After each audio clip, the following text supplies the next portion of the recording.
It's the Marx Brothers Council Podcast, episode 29, Make That 3 Hard-Boiled Eggs. This is Noah Diamond, director of the New York Opera Company, and I am here, as always, with my cohort of co-hosts, back after 28 episodes, as well as numerous podcasts. First, let's have a nice big hand for the greatest tenor in the world, Bob Gassell. Hello. For some reason, I am hankering for a manicure. I'll lay odds you can't get in here.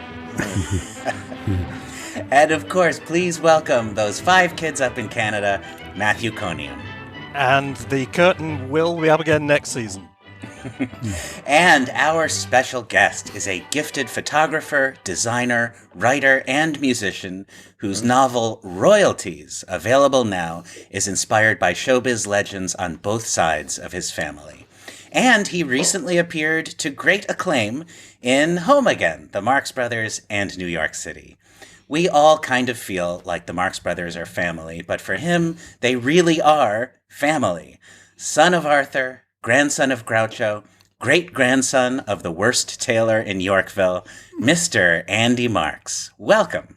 Well, thank you. And let's not forget Al Sheen is in there somewhere, right? That's true. You got to touch. Is he a great uncle, I guess? Great uncle, I believe. As great as an uncle could be. He's so great that I think that he's called a grand uncle. I think that's what people always go. Do you call him a great uncle or a grand uncle? I don't know. But he has so many greats because he's so distant that I have to throw in a grand and 2 greats. A grand and 2 greats. Absolutely, Mr. Sheen. And let's throw in General Ground. Okay. It's going to be one of these mornings. But thank you for having me here. I'm really thrilled. Thank you for being here. We are delighted to have you on the show. And this is a special one for numerous reasons. Not only do we have Andy with us today, but we're going to be talking about A Night at the Opera, the greatest film the Marx Brothers ever made in 1935. Was it the beginning of the end? Was it the end of the beginning? The middle of the middle? There is a lot to say about this film, and we're going to say all of it too many times. But first, let's catch up with our guest a little bit. Andy, we usually start these things by asking our guests how they first got interested in the Marx Brothers. Well, I don't know. That's I guess one day somebody in my family dropped it that oh, by the way, did you know your grandfather was in some great movies? And I actually, though, may I tell a story about Please. my first remembrance? And it's so funny that we're doing the Night at the Opera one. So I grew up in Pacific Palisades, and we had a house, and I remember this. And we used to play baseball in the front yard, and it was a summer, and my brother and I were out there playing. And I remember my dad coming out, and he said, "Hey, kids, come in." And I was probably, well, I must have been 7 or 8 or something. My brother was probably 11. And so he said, "Hey, kids, come in." And so we went in, and he said, "Hey, I want to show you," because I don't think none of us had ever seen, my brother and I had not. And because the stuff wasn't widely available. And they said, "Hey, we want to show you. Here's Grandpa Groucho and his brothers. And they're in this movie, and it's called A Night at the Opera, and it's on TV right now." So we went into the den and we sat down and we watched it. And I can still, to this day, I can remember seeing, the stateroom scene, like sitting on the floor in my den and watching this. And, I don't know. And then it just, you have to remember that when I was, until the 70s. So when I was young, very young as a teenager or younger, Groucho was in kind of this semi-retirement thing. By the early 60s, he was basically semi-retired. And so, I'd seen some of the TV stuff, but, there wasn't the giant adulation, and it was a different world then. There wasn't, every idiot, now you can be famous, for doing nothing. And so it was just weird that, Groucho was just kind of this retired guy, and most people knew him from the game show. So, it was, and the movies had kind of, were kind of in the back there because, time had passed, especially since the great ones. It had been, 30 years. Groucho was sort of the equivalent, and I don't mean this in any way as a put down, but he was basically, because most people knew him as a game show host, he was the equivalent of like Bob Barker walking, when he walked around in Beverly Hills. Or, and that's what, there's Groucho from You Bet Your Life, and isn't he funny and blah, blah. But again, there was not this thing. And then in the 70s, when the whole thing started with You Bet Your Life, which I kind of helped bring back. And, when that started and he got his Oscar, then it was a completely, different crazy thing. But I remember by high school, so that this would have been late 60s. By high school, I was super aware of the Marx Brothers. There were theaters that showed them, and I'd have a girlfriend, and we'd go. There was a theater on Fairfax Avenue in LA, and it was like where it was like they showed old movies. So I would go, and then I remember there was and you guys probably all have it, the record album that had all the bits from the Marx Brothers movies that Gary Owens narrated. Yeah. So absolutely. I had that album, and there was a W.C. Fields one too, I remember, but right. I'm not even sure I bought that. I think I just got the Marx Brothers one. Hope I'm not offending any WC people, but anyway, so I learned all the bits, and I knew them all, backwards and forwards. I could do them all, and I used to do them in high school, and this, and then so I got very interested in that, and so whenever there was a movie, so by that point, and that would be 68. Well, by 69, I had left for college, and again. That's when the whole thing kind of gelled, because there was all the student stuff going on. We all loved anarchy. The Marx Brothers kind of symbolized anarchy. So now there was a snowball thing. And I went to UC Santa Barbara, and I was actually there the year they burned down the Bank of America. Although to quote Woody Allen, I was nowhere near Santa Barbara. Although he said I was nowhere near Oakland. Oakland. Remember from Played Against Sam. Anyway, so there was this, I don't know, how did we get on Woody? Anyway, there's this whole, snowball thing. And in Isla Vista, which was the little town next to Santa Barbara, there was an old, revival theater. And I remember one week they had they had a Marx Brothers festival. So, every night I took a different girl and I said, hey, you want to go see my relatives? And we would go. And, after my freshman year, they do a yearbook, a college yearbook, but because the school's so big, they don't do individual photos, only of the seniors. And so they do like the wings of the dormitory. So I actually dressed up as Groucho for the picture, and nobody noticed. They took the picture and it was published in the yearbook. So if you find the UCSB yearbook from 69-70, you will find a photo of me dressed as Groucho among all the other students. One of our intrepid listeners is going to have to get on that. Yeah, there's a site, I think. I've seen a yearbook site, and they have, proving how wonderful, once again, the internet is, that you can find any yearbook, from anything. So, yeah, I hope somebody finds that. Actually, what I'd love to have somebody find, I wish, and I've tried and I can't, I wish, I was on, my brother and I, when we were, he was probably 16 and I was 12, and Steve Allen had a local show in LA, and my brother and I had a folk singing act, and we called ourselves the Brothers Marx, and we did songs and we wrote songs. I played ukulele, and I think he either played guitar or banjo, because it was kind of like folk stuff was kind of cool then. And and Groucho took us on the Steve Allen show, and we performed on the Steve Allen show. And I have this one picture of me, and it's Harry Ruby, Groucho, me, and my brother, and Steve Allen. For some reason, Groucho also took Harry Ruby on the show with us, which was kind of cool. So, hey, I want to ask you about something I just thought about. Yes, sir. In 1965, while the Beatles were in Los Angeles, they came to a garden party, a charity function, and were meeting a lot of celebrities. And Groucho came with Melinda. And I was wondering if you were there or knew anything about this. No, as a matter of fact, that's the first I've ever heard it. Although coincidentally, I'm listening to a book now, and it's a great book. And I don't remember the exact title, but I think it's called 150 Stories About the Beatles, and it's like 150 chapters, and each one is I'm doing the audio, but each one is like a little 5-minute. Kind of great little thing about it. But one of the things they talk about is that when the Beatles came to Hollywood, they kind of had this thing where everybody wanted to meet them. So that doesn't surprise me. The same thing happened with Groucho and Elton John. When Elton John came, and he had his big triumph at the Troubadour. I believe that was maybe 1970, where he was kind of nobody. Well, if you saw the movie, but you know that his big breakthrough was he played at the Troubadour, and Robert Hilburn wrote this review in the LA Times that basically kind of launched him. And so there was the same thing where you'd read stories about Elton John, and it'd say, last Sunday he was at a party and he met Groucho. you know, and because it's like one of his idols. And as a matter of fact, just to do a little name dropping here, I once had lunch at Elton John's house in Nice. And in Nice is a Carnegie Hall poster autographed to Elton John. Groucho wrote, "To John Elton from Marx Groucho." The music world seems to have as many obsessive Marx Brothers fans running through it as the comedy world.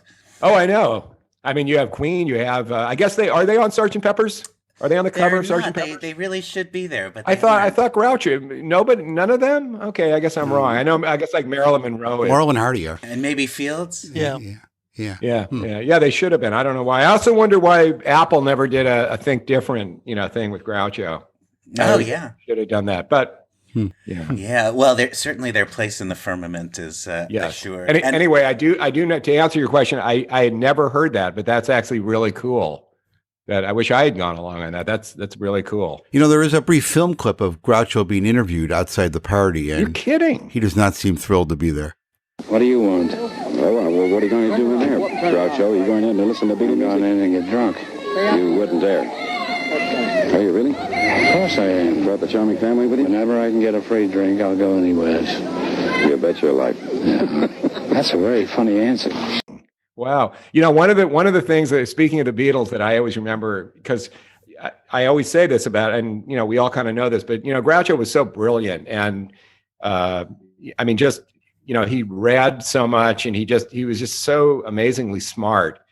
And so I remember I had been at college, and, I guess it was, I don't know, I don't know. Anyway, it was the year that George Harrison's, All Things Must Pass album came out. So I believe that would have been, it would have either been like, I think it was 70, I believe, like the fall. I believe it was the fall of 70. And I remember going to Groucho's for dinner, and he had a little, it was the combination sort of projection room. And then he had a sort of bar in there. It kind of converted into, one of the walls had a projector. So it became a projection room. And I remember we came to dinner. It was like me, my dad, and my stepmother, and I don't remember who else was there. But I remember Groucho going into a whole long thing about, I guess because he read like every publication, and he goes, I've been reading a lot about this new George Harrison album. He goes, and it really turns out that George Harrison was kind of the unsung genius of the group, because everybody now was saying this, because it was this 3-record album, and it was incredible. And he was kind of waxing on about how great George, and it was just wow. And again, at that point, he was in his 80s, so he was just so on top of everything. It was like he could go on a thing and discuss. Probably he could have gone on something and talked about All Things Must Pass. For all I know, he may have even listened to it. But I just thought that was cool, the way that he always was on top of everything.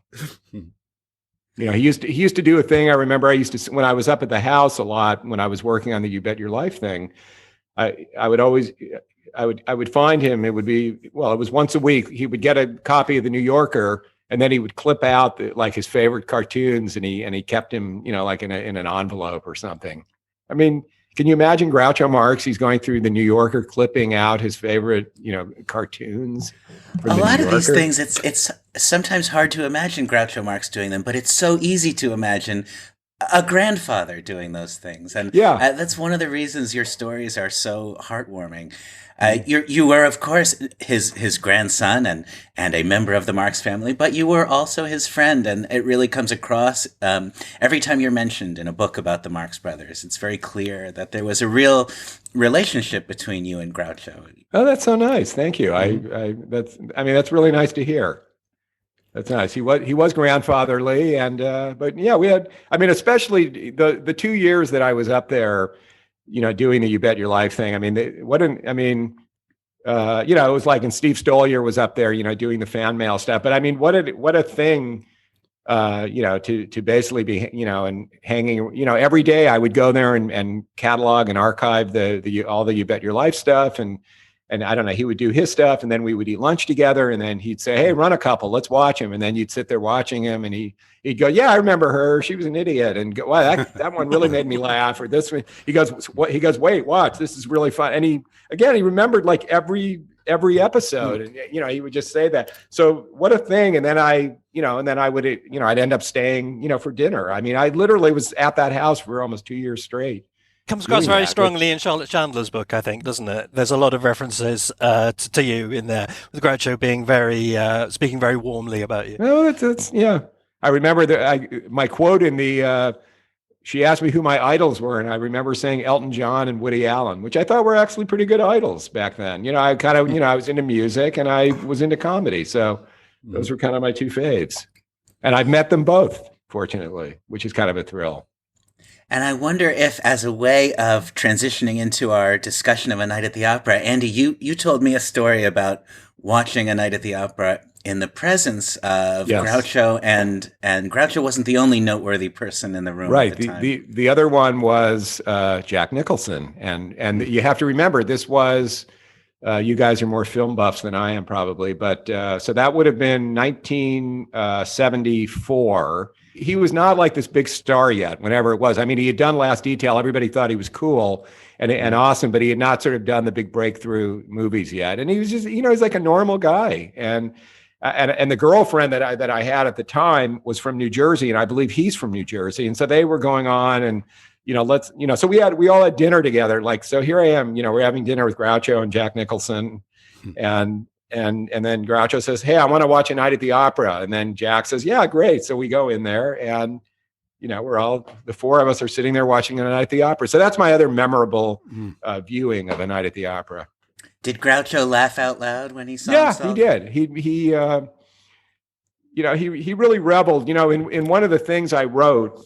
In one of the articles, I think it's called "Growing Up with Groucho," was that it was a thing in the L.A. Times. L.A. Times, yeah. Right, and it was to commemorate what would have been his 100th birthday. And I tell a story in there about, as I told you guys, I had memorized all the bits, and I believe my father and his writing partner Robert Fisher, were also. I was leaving for college, and they were leaving to go off for Minnie's Boys in New York. So somebody threw him a going away party, and I was there. And so I was there, and Groucho was there, and of course, I don't know, I hadn't seen him in a while, so I wanted to show off and do all the great comedy bits for him that I knew. And of course, he stopped me after like one of them, and he was kind of angry, and he goes, "I don't want to hear this." He goes, "I'm not into the past. That only makes you get old. I don't want to hear the old bits from my movies." So the ironic thing is, though, so this is 69. By 73, and 4 with the Oscar and everything. Then he was reveling in talking about the past, and he loved it. So he kind of, at that point, I guess it finally got to him. So he enjoyed it, but he did give me kind of a yelling at, in his grouchy, stern way. He said, don't do that. I don't want to hear that. I find that personally vindicating to hear, because whenever I do any kind of Marx Brothers project, including anytime I play Groucho on stage, people who mean very well, they're being sweet when they say it, but they all say, "Oh, Groucho would have been so proud of you." And I always think, I don't think he would have been. I don't actually think he would have approved of this stuff at all. I think he would have, at best, maybe tolerated. No, but see, I'm not sure. I'm not sure. I might disagree with you on that, because as I say, as he mellowed and got older, I think he reveled and liked that kind of stuff. And especially if you're good, then I think he would go for it. Well, that is good to hear, and it is true that he was very kind to Louis J. Stadlin during right, exactly. And yet it is the Groucho figure. It's his disapproval that seems almost as worth wanting as his approval. The way people talk about being insulted by him. Oh yeah, being this honor that people would travel for.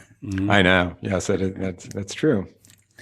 Well, I guess we should get into the movie, though it is certainly true that we could fill many episodes with the Andy Marx story. Well, I can always come back. Maybe we should do that. But we'll do a part 2. But duty calls. Or we can do the Joe Rogan thing and do 3 hours of this. Do a marathon, yeah. I'm not doing any Joe Rogan things, I'll tell you that. All right. I know, right?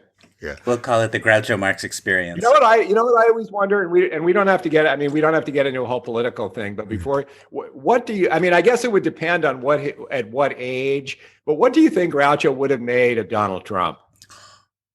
We're going to ask you that. We should be asking you that. I would have to think that he probably would not like him.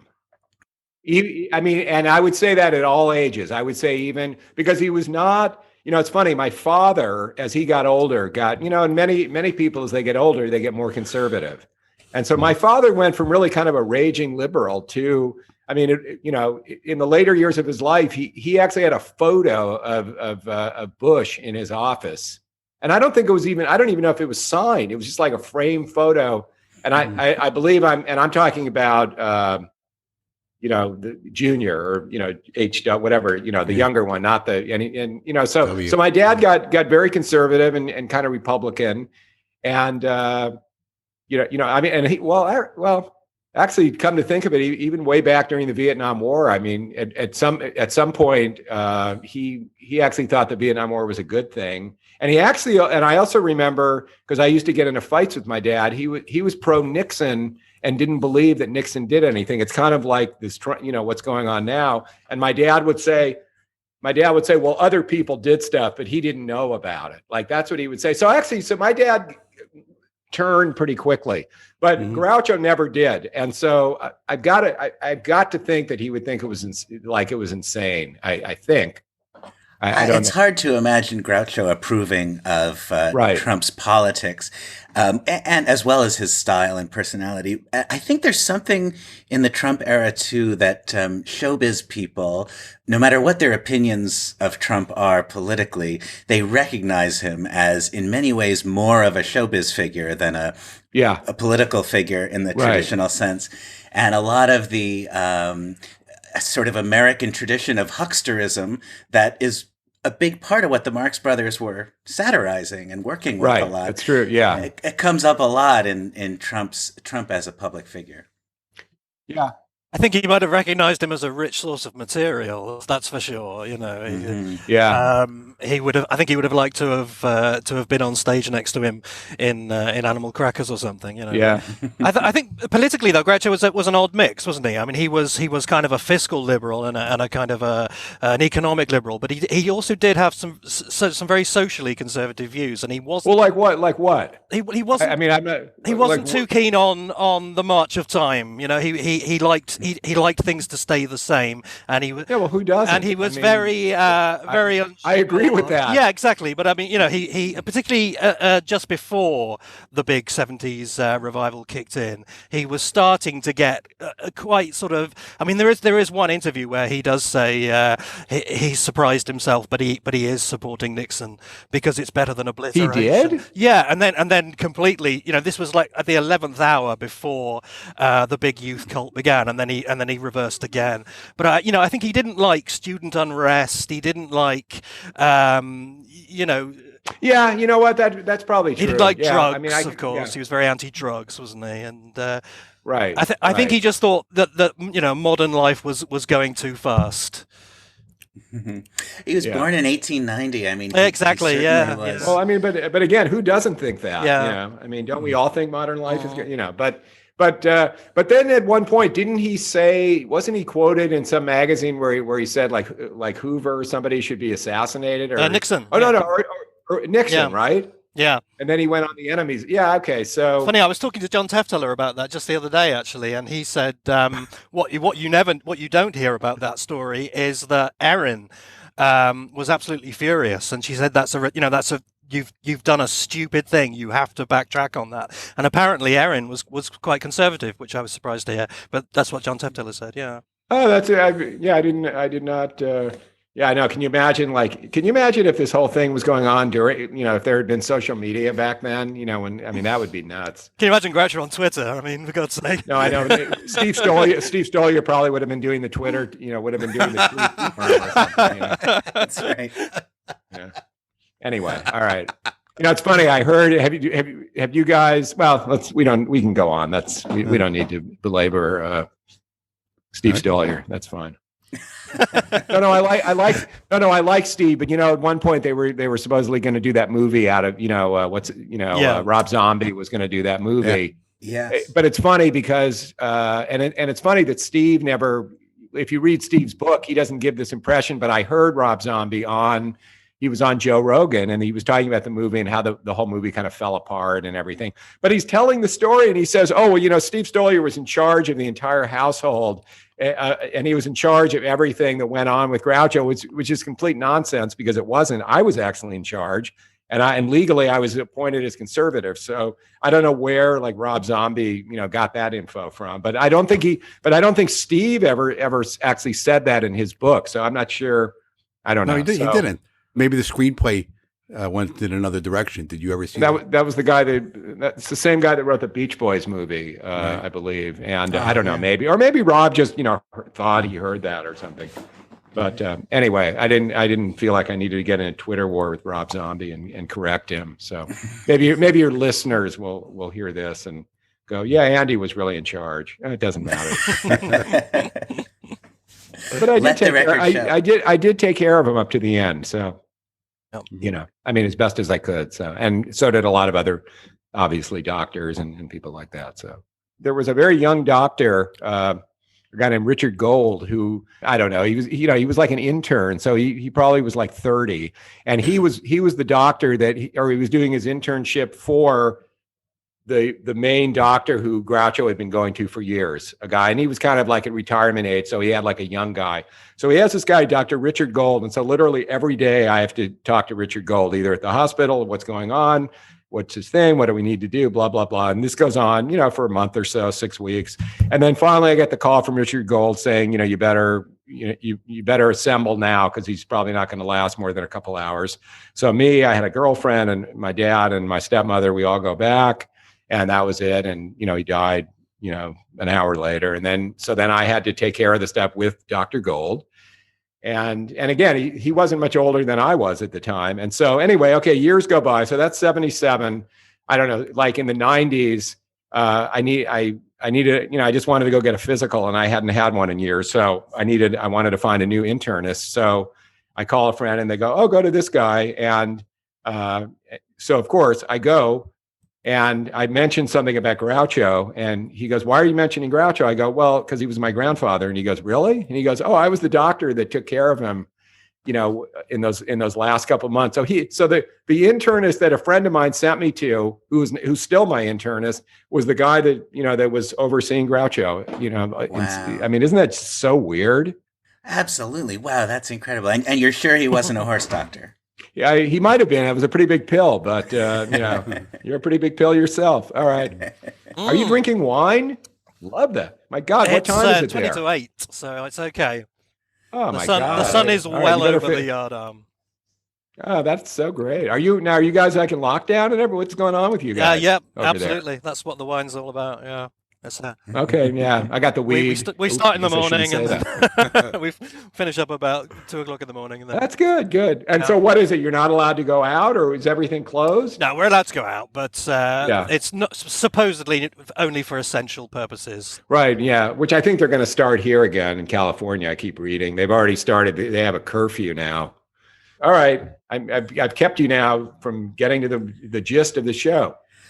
Yes, indeed, but nothing but a pleasure. It's happy to oblige. And any moment of this could go on for hours. I'm sure neither us nor our audience would mind. But all right, well, but by all means, I'll come back. Okay.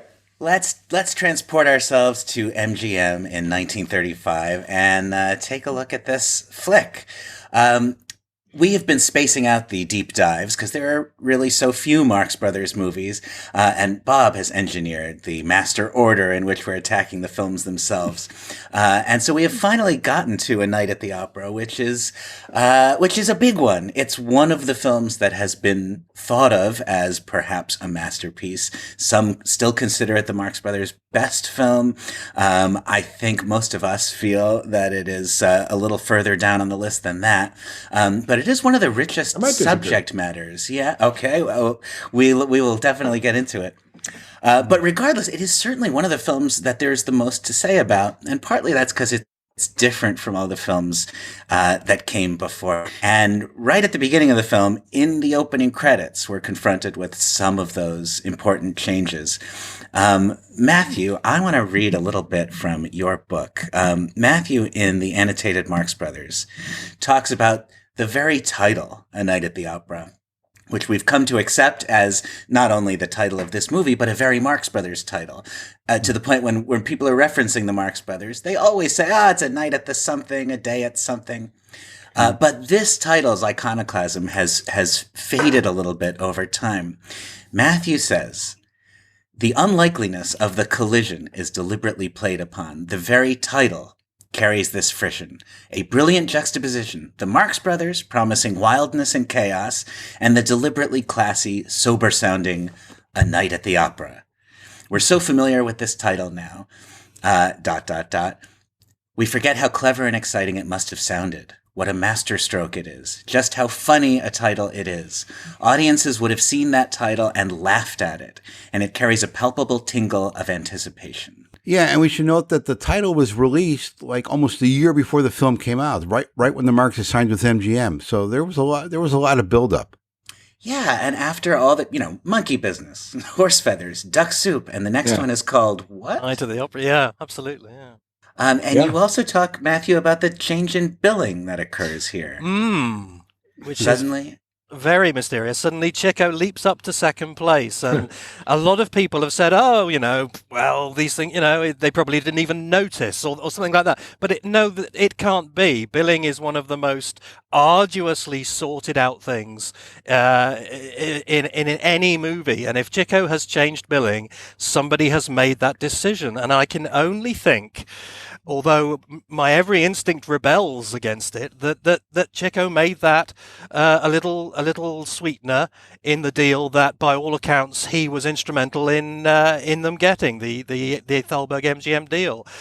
He said, "I'd like to go up to second place, please." It can't be an accident. Billing is never an accident. Do you think billing, even back then, was as important as it is now?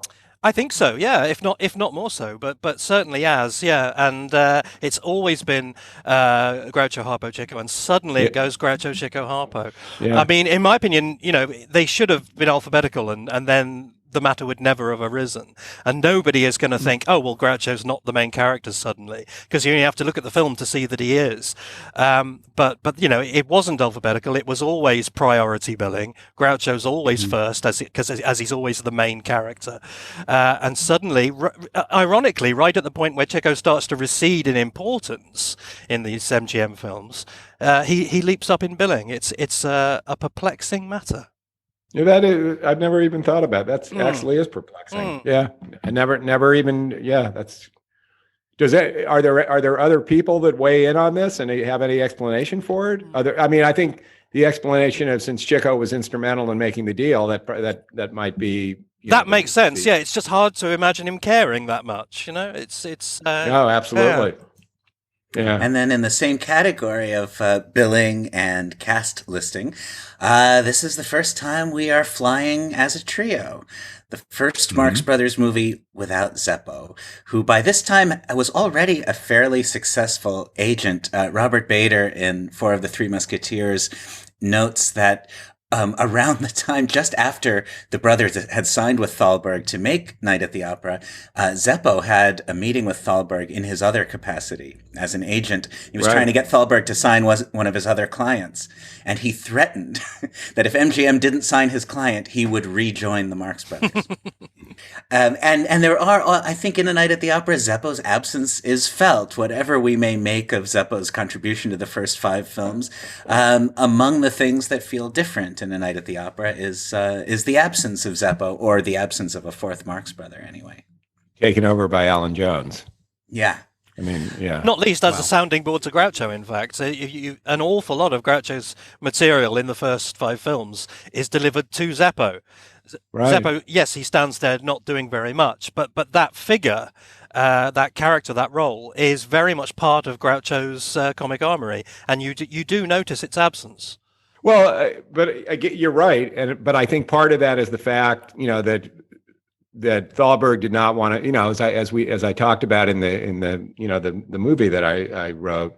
Well, I mean, it's just common knowledge, but he didn't want to make just a laugh machine. Woody Allen always refers to his early movies as laugh machines. Banana. So it's basically like, if you say what's Woody Allen's best movie, to me the Woody thing is kind of like the Marx Brothers thing, which is what's a better movie, Bananas or Annie Hall? Okay, so I mean, they're two completely kind of different movies. Again, one is what Woody calls a laugh machine, and and Annie Hall is a completely different, sophisticated movie, for everybody and women and everything, and that's kind of what Thalberg wanted to do when he made A Night at the Opera. He didn't want Right. Women didn't particularly, flock to Marx Brothers movies, and there was just too much of all the stuff going on. So he wanted to do a different thing. So I'm not sure. Again, to me, when somebody says what's the favorite, I always go, well, pick one from A and pick one from B, and you kind of do it. To me, it's comparing apples and oranges. I mean, everybody's entitled to say what's their favorite movie, but I think, again, they're sort of stylistically completely different. The other problem is we don't have the luxury of having like 6 great MGM movies at the mark, because really just do a graph and they pretty much, each one gets progressively like worse. And and they're not necessarily bad, but they don't, you can just see the quality kind of going down. Yeah, and whatever you think of what Thalberg did to the Marxes and their style, even if you're not a big fan of it, you have to admit that he totally succeeded in what he was attempting to do here in expanding their appeal, because they were never bigger. Yeah. Another mild irony, I think, with Alan Jones is that he, as well as being the romantic lead and singing some nice songs and so on, he also gets to have a lot more fun and get involved in the comedy. Right. Certainly more than any of the other MGM romantic leads, but arguably more than Zeppo a lot of the time. He gets to be stuck in the trunk. He gets to be one of the bearded aviators. And also, I was struck today when I was looking at it, when he comes out of the trunk, he's sort of almost dressed like a Marx brother. He's not dressed like a romantic lead. He's wearing a kind of a paisley shirt and a striped tie and a very kind of proletarian jacket, and really all he needs is a battered top hat or something, and he really could be a Marx brother. And that's really unique to A Night at the Opera, that whole center section with the brothers on the ship and as the aviators. That's really the only time at MGM where this supposed romantic lead really took part in the hijinks with the brothers. And all the other films, they're very separate, and they just Kenny Baker. Yeah, Kenny Baker and also I think they got worse as each movie kind of went on. Mm-hmm. Even the later MGM ones. Again, even though the quality went down, some of the comedy stuff is great. It's just kind of the rest of it around it just wasn't as good. And that's probably due to Thalberg dying, I have a feeling, because I don't think anybody cared about the stuff as much as he did. Mm-hmm. I want to mention for the folks at home, the screenplay Andy mentioned a moment ago is an unproduced screenplay called Irreverent, written by Andy Marx and William McCardle, which is about the making of this film, A Night at the Opera. Andy was kind enough to let us read it, and so we may refer to it. I hope many more people will get to read or see it at some point. We have a producer. It's being shopped around, as they say in Hollywood. Good to know. So, and we've this is a project that we've been, kind of near and dear to our hearts. And, we've been out, for a long time, we were just pitching it. We had a producer and, so we go around and we pitch it to all the sort of places. But, it's kind of a hard movie to pitch. And then, it's period. And, that's always hard. There's also the thing that, half the people you go to have no idea they literally don't know much about the Marx Brothers. We pitched it at Netflix and it was like, they kind of know, but they really don't. And we, and our movie is about family. It's about all kinds of stuff, but, you do kind of run into that wall. So anyway, then when the pandemic hit, we just said, well, let's just write it. We got, because this is just too hard of a movie to try to explain. So we wrote it. So we basically holed up and we wrote it. And, we have this producer is like, going around and doing it. Now we're kind of running into the thing. People have literally said this off the record, but they go, well, it's about 4 white guys or 3, it's about 3 white guys. Like, who really cares about that anymore? People have said that. So I don't know. I would think at least the moderate success that Stan and Ollie film had would help you. Yeah, which is amazing that movie did as well as it did. Well, I don't know. We'll see. It's it's because of the pandemic. It's it's the whole world is sort of different, and it's very you can't really do. Nobody's doing meetings. It's just Mm-hmm. Yeah. But. we need what we need is a sort of a champion, that really loves, like I believe I believe Need a Thalberg. Yeah, or, like Judd Apatow, like I guess his favorite Marx Brothers movie is Night at the Opera. So, I mean, you just need a guy that can kind of champion, and it's probably a Netflix movie or something. Mel Brooks has always been a big fan. Yeah, Mel would be cool. So I don't know. We'll see. We shall see what she's out there, trying to sell it. So we have managers and agents doing it, but it's such a weird world now. But hopefully it'll get made. So we shall see. We all hope so. And on the subject of screenwriters, one of the things that is reassuring about the opening credits of A Night at the Opera is the return of the names of George S. Kaufman and Maury Riskind. Yeah. One of the things Thalberg definitely did right was not taking no for an answer when Groucho told them who he thought their best writers were. No less than Kalmar and Ruby had taken a pass at the screenplay. James Kevin McGinnis, who's also credited, came up with the original story and invented some of the plot. Kalmar and Ruby made more significant contributions. Matthew has argued in the annotated and elsewhere that maybe the biggest reason why A Night at the Opera is on such a high level, quality-wise, which drops off so quickly after this film, is because of Kaufman and Riskind's involvement. Yes, I think not only that they're good, I mean, obviously they're the best there is at what they do, but also I think there's a more fundamental difference as well, particularly if you look at Groucho's performance in the Paramount films, as opposed to the other MGM films. Groucho is always sort of standing to one side of the scene. He's always kind of halfway between the characters and us. So the characters converse with each other, and Groucho kind of comments. And if they do try and engage him fully and bring him in, he either insults them or he gives them a non sequitur.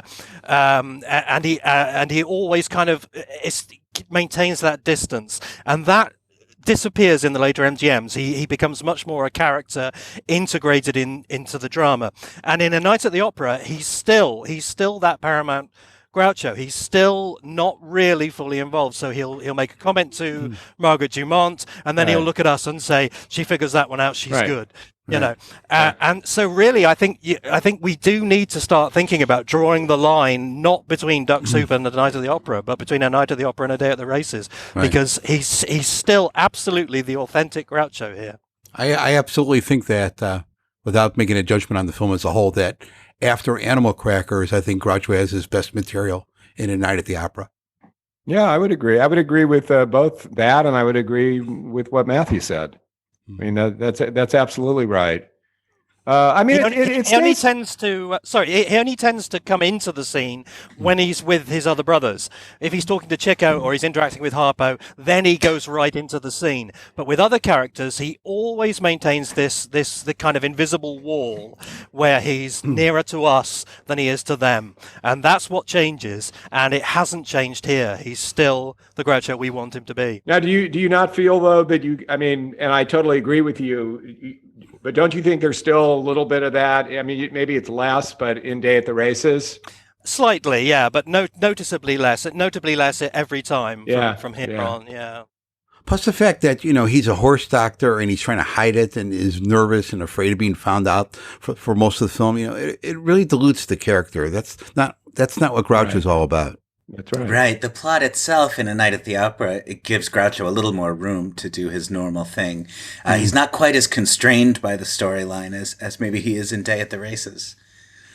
Well, once the credits wrap up and the film proper We're 45 minutes in and we're not through the credits yet? We just finished the opening credits. The movie begins then very abruptly. In fact, it begins in the middle of a sentence. "Gentleman has not arrived yet" is the first thing we hear a waiter say. And that's because the original opening of this movie, along with some other material in this movie, was excised after the fact. What do we know about this? Well, it was Italy, yeah. It was all references to Italy that were possible to remove have been removed, and it was a while before people even kind of fully cottoned on to that. And then once they had, the assumption was that it was done during the war because Italy was an enemy power and it would affect the re-releases and so on. But what we've narrowed it down now and finally established is what I speculatively said in the book, which is that it was pre-war, and it wasn't done because Italy was the enemy. It was actually done to appease easily ruffled Italian feathers, and it was done in two stages. So even in the film itself, in the actual film that they shot, we can already see changes being made to kind of ease the film's journey into Italy. So, for instance, the three aviators, who are a kind of a parody of Italo Balbo,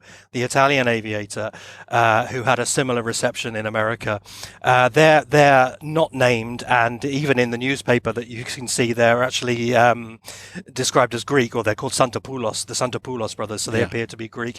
The other interesting change is Sig Ruman's character, which absolutely bizarrely changes name, and this is the only time I've ever seen this, changes his name halfway through the shooting script. For the first half of the shooting script, he's called Arturo Giuli, and everybody refers to him as Julie, and literally halfway through the script he changes into Hermann Gottlieb. So what I think is happening is they're already changing Italian references that it would be reasonable to suppose might be offensive in Italy. So they're not taking the piss out of Italo Balbo anymore, and the fact that Gottlieb is such a buffoon, they've decided not to make him Italian, but all the other Italian references obviously are left in. What then happened bizarrely is the incredibly touchy fascist Italian reception that the film received necessitated the making of further changes, which involved actually cutting, we believe cutting the negative, don't we? Yeah. So any Italian reference that it's possible to snip out, even down to literally one line, like in the Chico Groucho contract scene. The greatest tenor in the world. The fellow that sings at the opera here? Sure. What's his name? What do you care? I can't pronounce it. Was originally, he's from Italy. What do you care? I can't pronounce it. And just that little bit of a line has been snipped out. And there's a lot of those. But at the same time, he's Chico is Italian.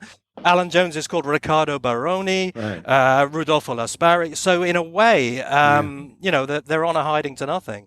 And then there's Italian signs all over the opera house. Italian signs, yeah. But others have been cut out. The start of the Harpo scene is so choppy as well because some establishing shots of it being in Milan have been cut out. But of course, it all went for naught because in 1938 Italy banned the film anyway.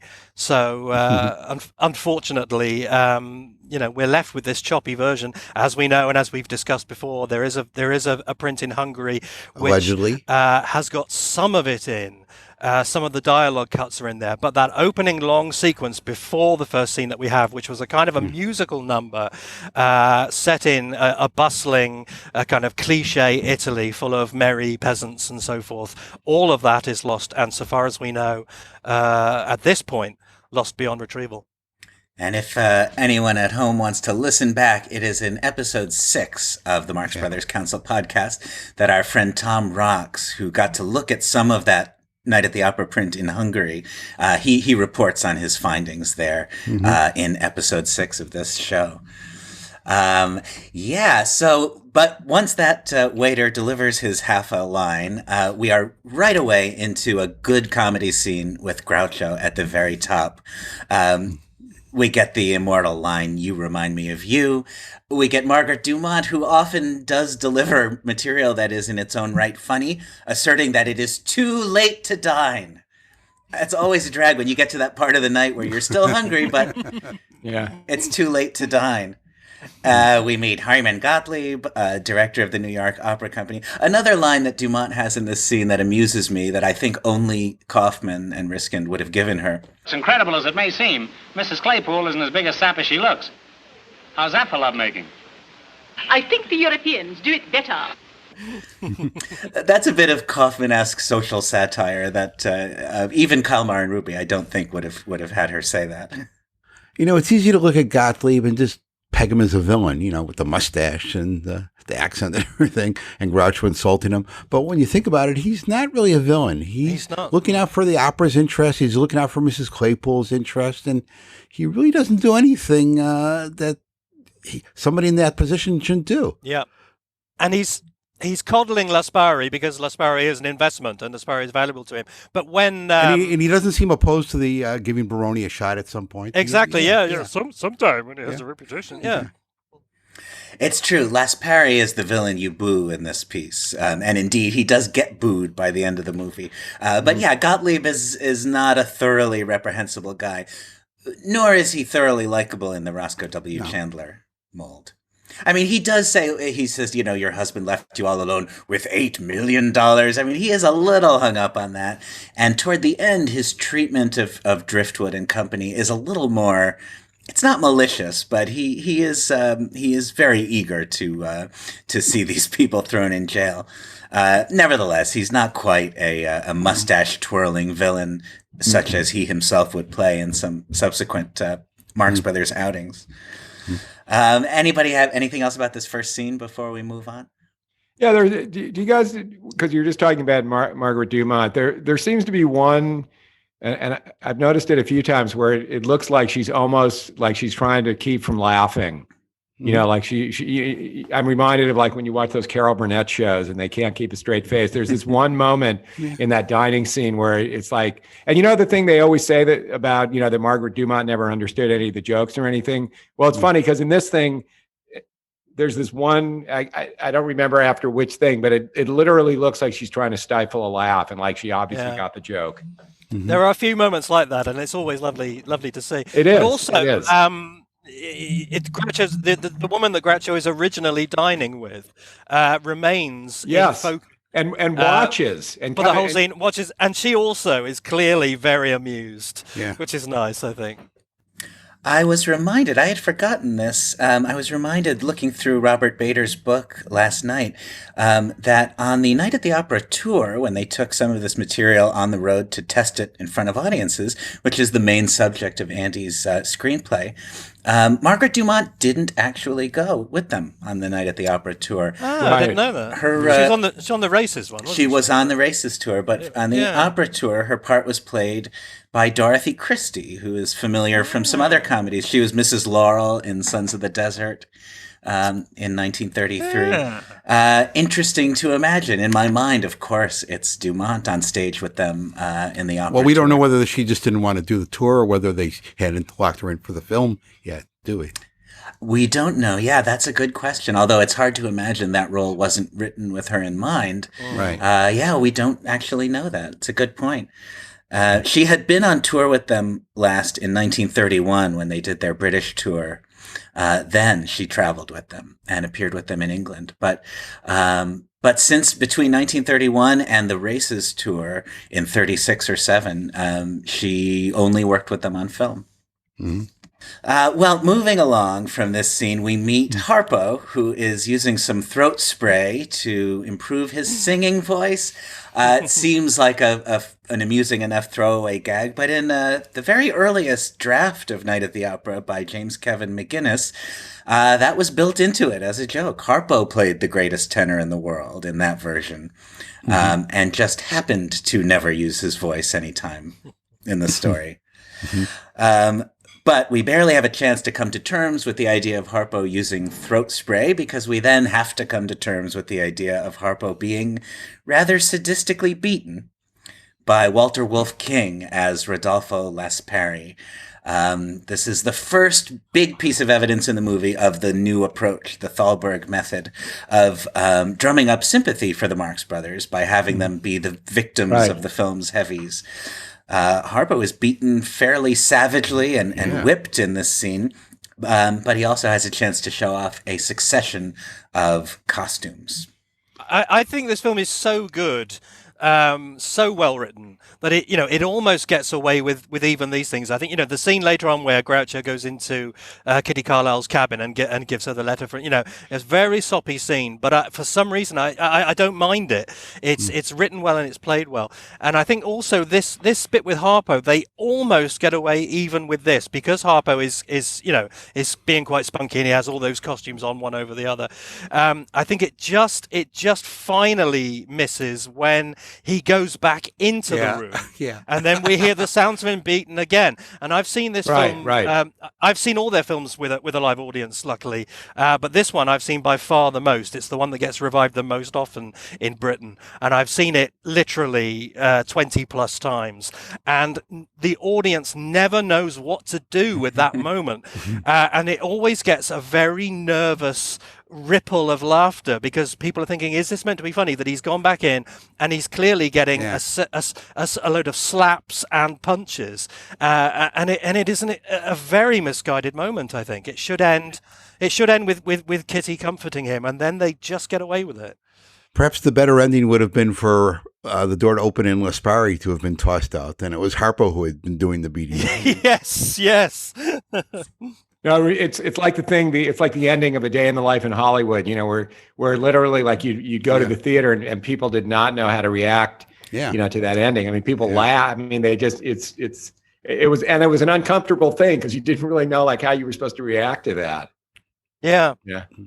Gottlieb says that this is the final night of the opera season. So are we to infer that Harpo was a model employee until this moment? Right. Yeah, Laspari doesn't strike us as a particularly tolerant chap. So if he's kept him this long, Well, it does allow us to meet Kitty Carlisle in the role of Rosa Castaldi. Kitty Another Carlisle, Italian. who appears, and yes, an unambiguously Italian character who offers Harpo sympathy. And Kitty Carlisle is one of the great leading ladies in the canon. She is perhaps best known, in addition to this film, for having been a regular panelist on To Tell the Truth from 1956 into the late 70s. She was also married, of course, to Moss Hart, great playwright and often collaborator of George S. Kaufman. Yeah. They were married from the 40s to the 60s. And she was, in real life, sometimes an opera star. She made her debut at the Metropolitan Opera in Die Fledermaus in 1966 and did other legitimate operatic appearances. Later in life, she became a sort of beloved member of the New York City arts advocacy world. And I and many others crossed paths with her briefly at arts-related social occasions in New York until her death in 2007. She was very Wasn't active. she in Radio Days? Yep, she's in Woody Allen's Radio Days singing They're Either Too Young or Too Old, I think is the song she sings there. A delightful person and a great performer. And I think one of the Marx Brothers romantic leading ladies, one of the most consistently loved. Yeah, lovely and sweet, but also, she knows what she's doing. I love that line where she says, there may be something in what you say. She she clearly is on the right wavelength. Yes. The scene later when Groucho says the only tenor I could ever tolerate was a guy named Riccardo Baroni. Yeah. The way she says Ricardo, there's no man in the world who wouldn't want his name said in that tone by Kitty Carlisle. Yeah, that's a good point.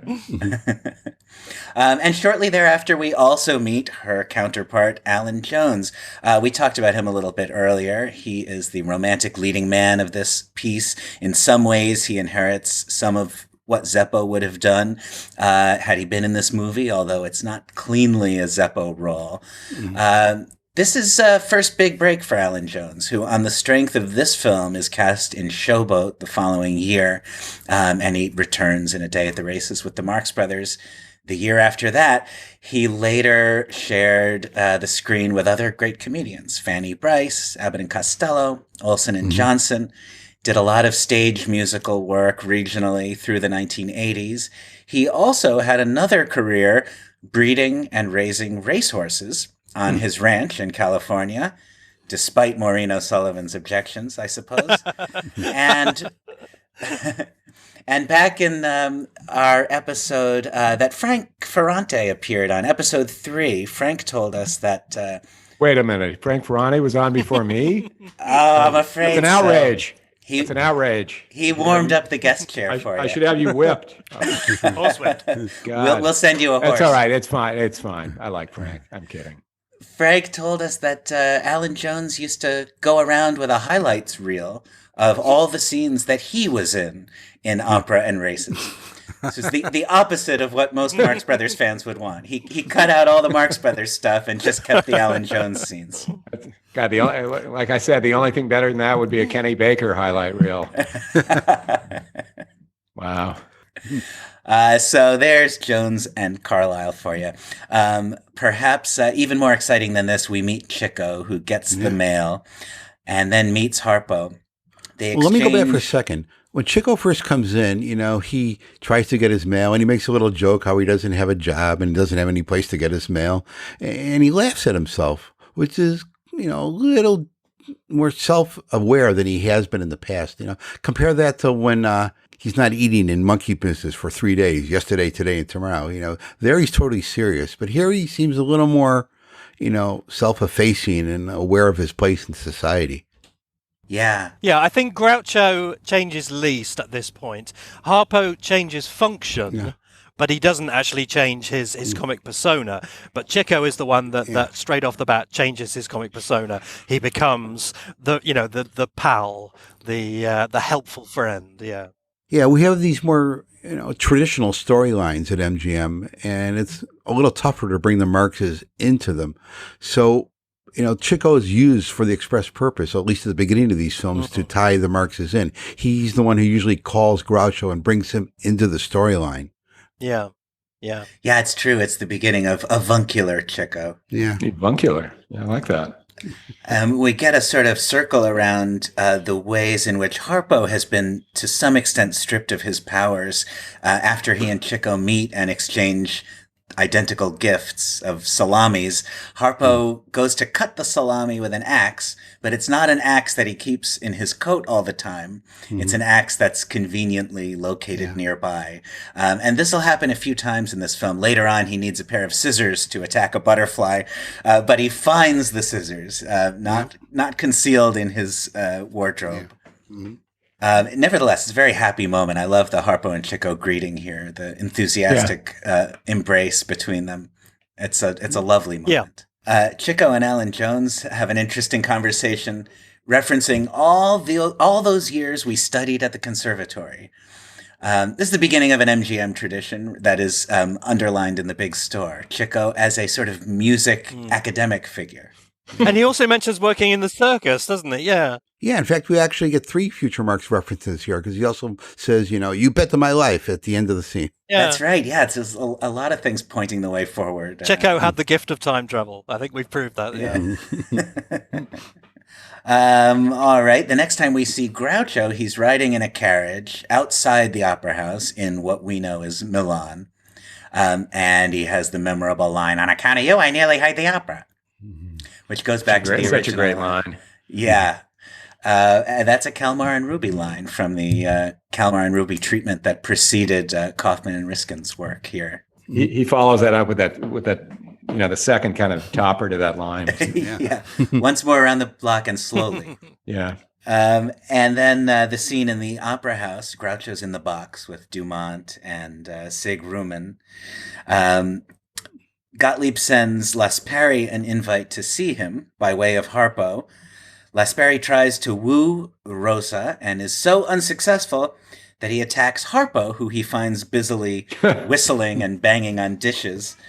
That leads to Laspari being knocked unconscious, and one of the best scenes in cinema. Knocked unconscious 3 times, by the way. Yeah, he That's really right. takes a beating here. Yeah. Now, I'm going to just tell you that one of my daughters, who is now 30, she used to walk around and she would go up to total strangers and she'd say, "Pardon me, is it hard to sleep with such big buttons on your pajamas?" when she was like 7, or like, I remember, she thought that was very amusing.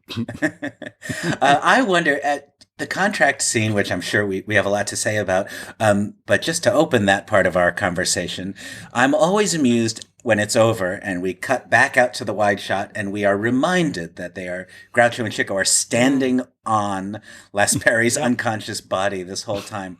So on the road tour, was that clear to the audience the whole time? Were they standing there, each with a foot planted on Les Perry? I would guess yes. I mean, what else would he have done? I mean, would he like stood up and left and then come back? I mean, you didn't have the luxury of going to a close shot and then thing. So I would assume he was just was there. it Wolf King on the tour? I can't remember.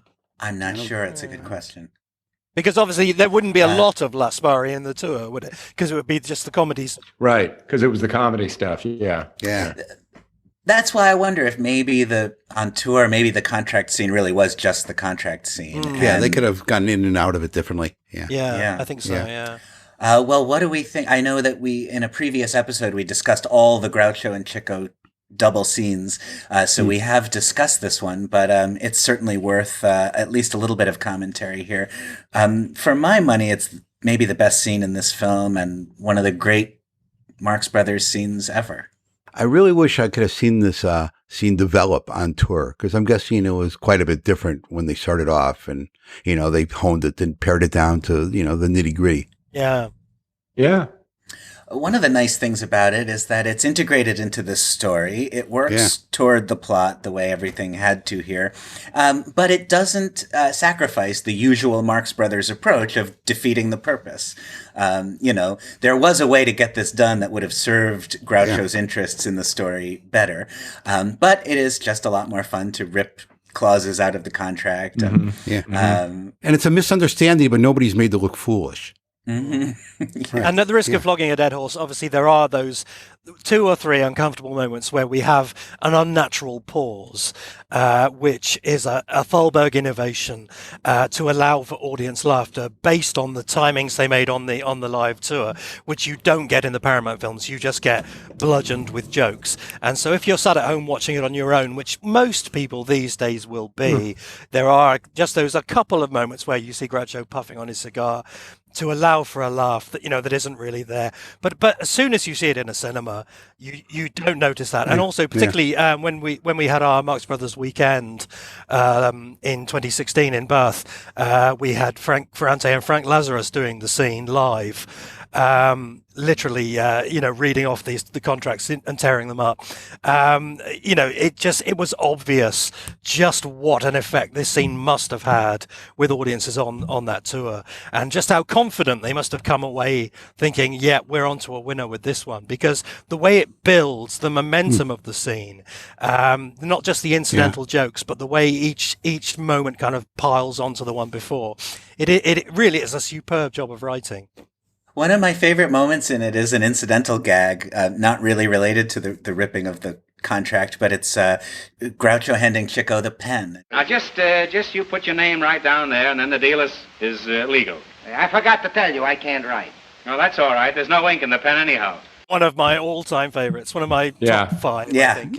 Yeah. It also has this visceral quality, this wish fulfillment aspect of anybody who's ever been confronted with a long legal document. All you want to do is tear it apart.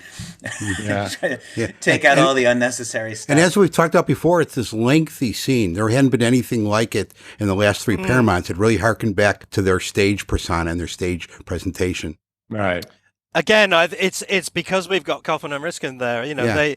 They would have had a list of things that to their mind were the essential ingredients of a Marx Brothers film, and one of them would be a scene like that, because they'd already written 2 plays that had scenes like that. So they must have just thought, without even considering the matter, we have to do another one of those. But any other set of Hollywood writers probably wouldn't have thought that was a necessity. I mean, wouldn't you have loved to have been like a fly on the wall while they were developing that scene? I mean, just the intricacies of that.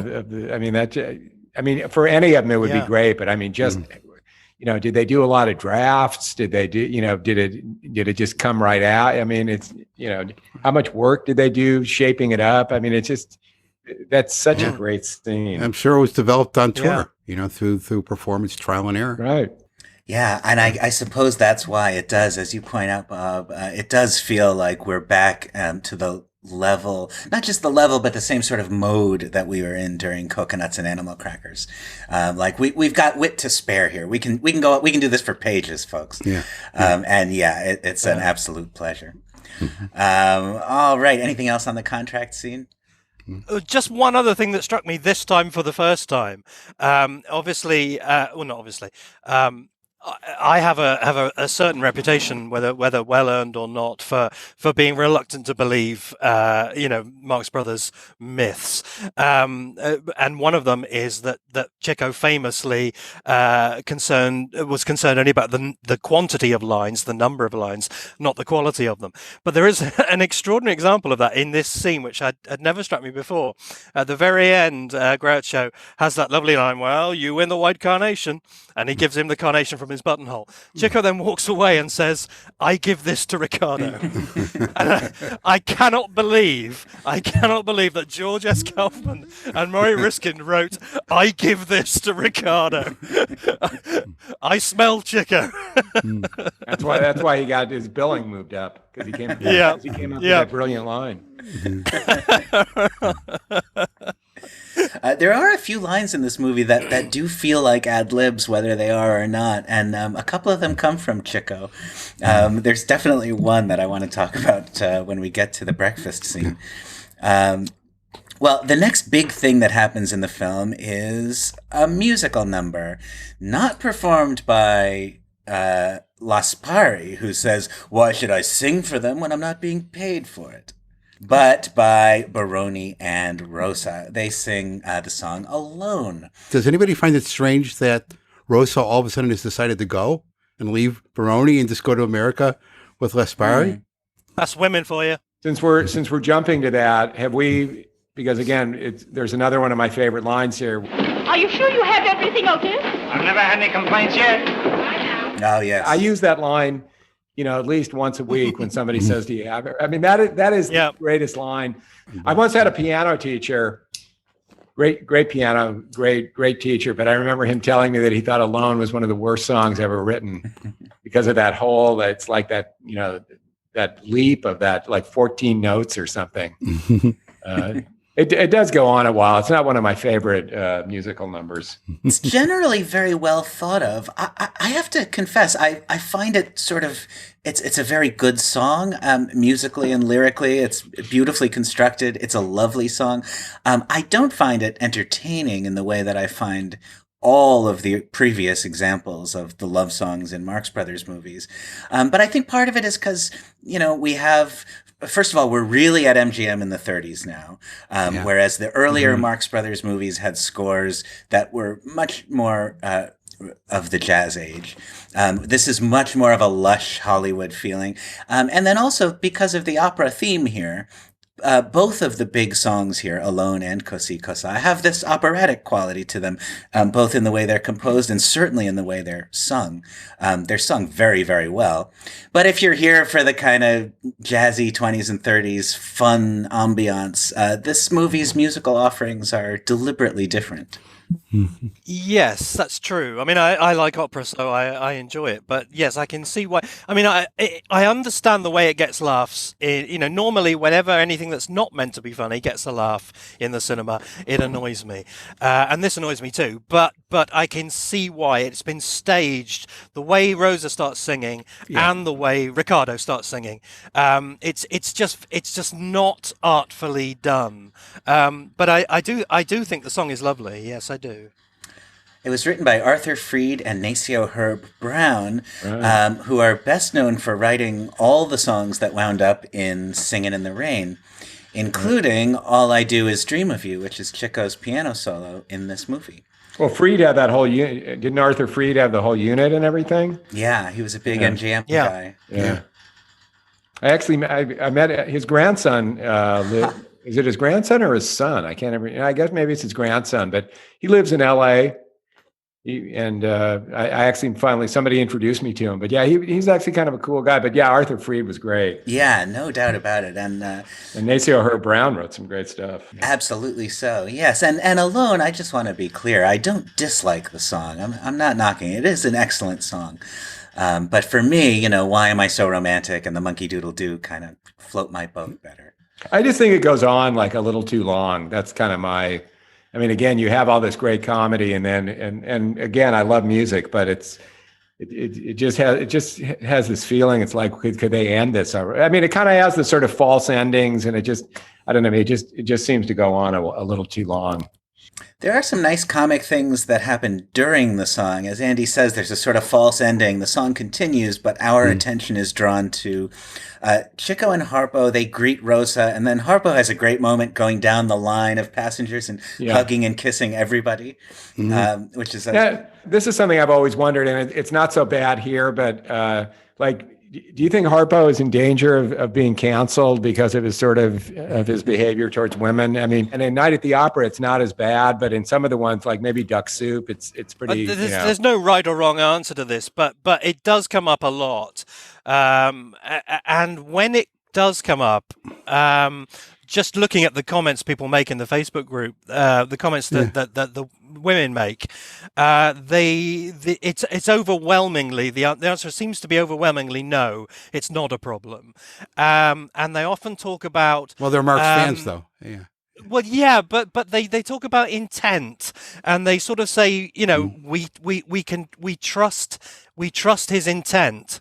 We get that what he's doing is a kind of an innocent, an exuberant innocence there that there isn't in, I don't know, Benny Hill or something. Although I think, part of it does have to do probably. I mean, they're probably excusing it because they're fans. There's a lot of other women who would say intent, it doesn't mean anything. Intent, if you're doing it, you're doing it. That's what they would say, But that's the distinction they draw. I think they say we trust him. We trust what he's doing. I'm just happy to be related to people that are on the verge of being canceled. we haven't even talked about the scene in Day at the Races. Yeah. No. The big musical number that's the one that'll really get them canceled. But, I'm glad you brought that up. I wanted to mention something here.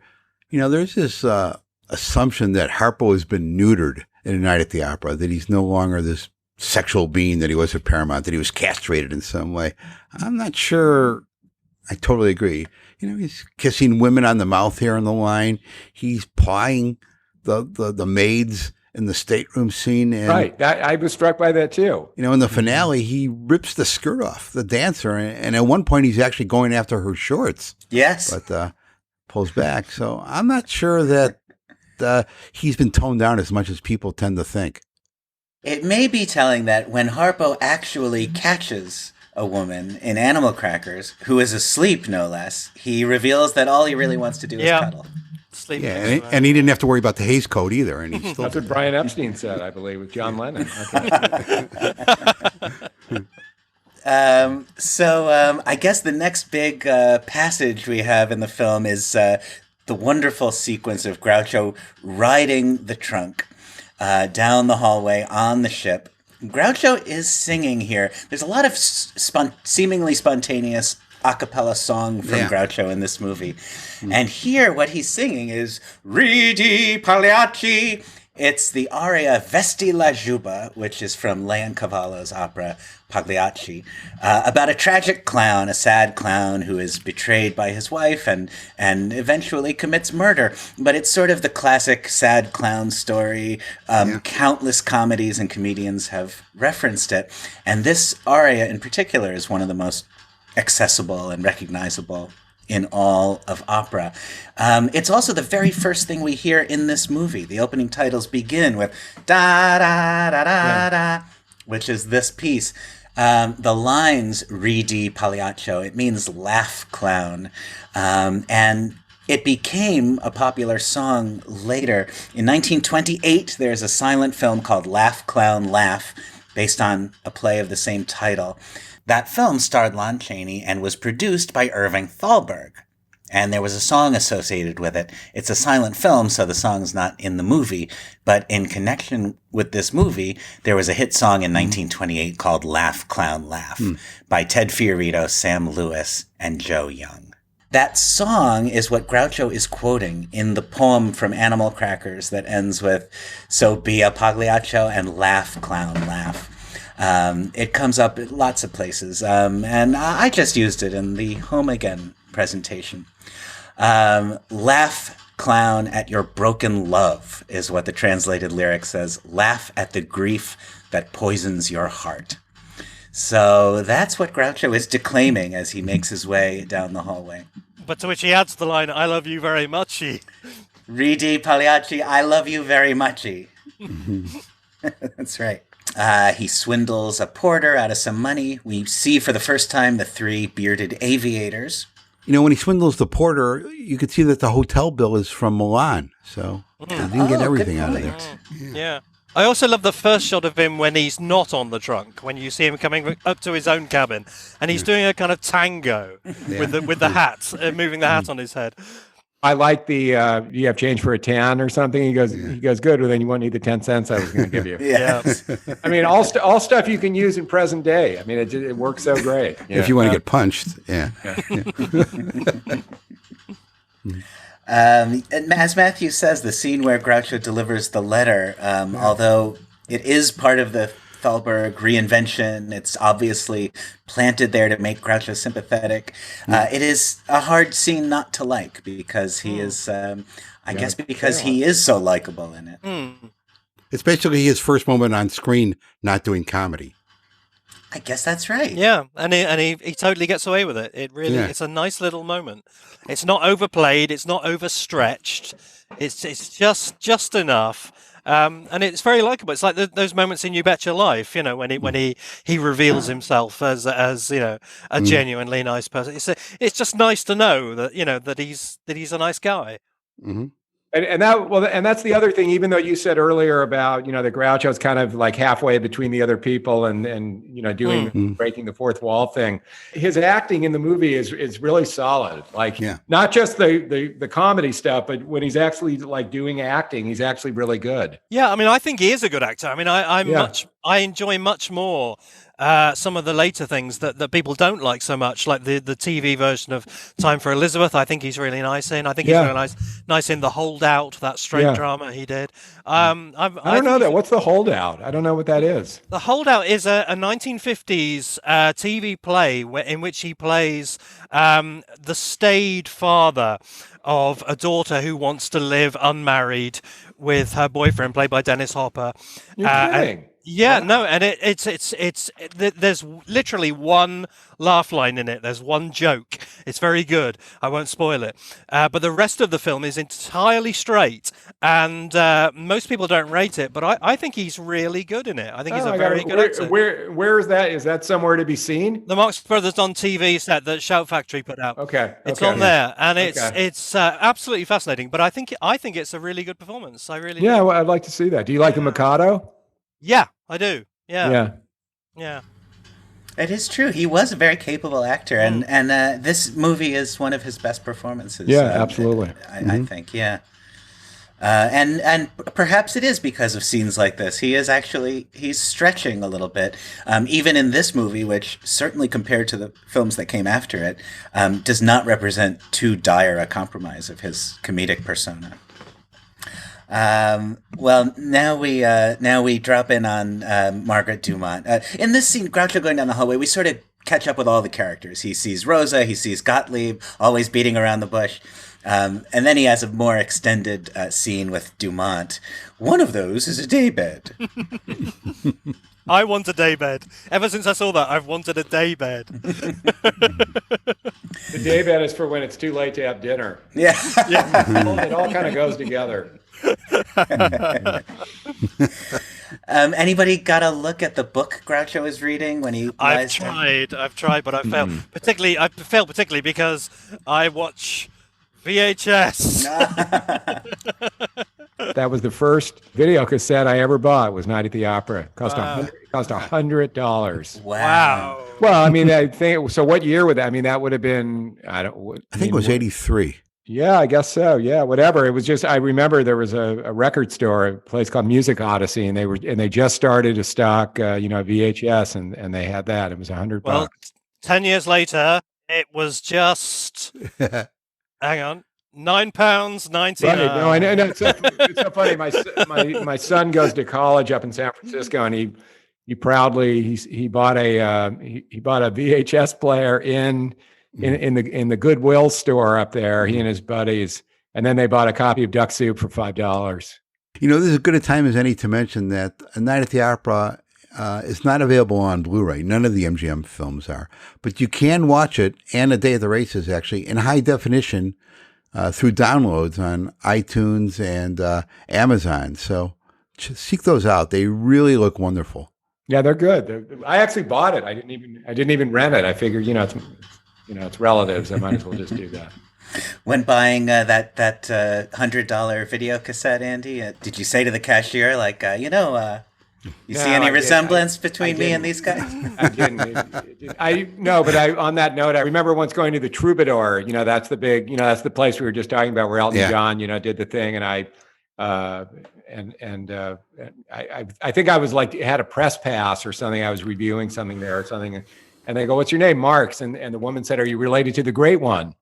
And I said, "Oh, do you mean Groucho?" She goes, "No, Carl." So that was 70s, so you kind of expected that then. There wasn't quite that. At least you didn't say Richard. Well, that's true. Yeah, I don't think he had surfaced yet. Thank God.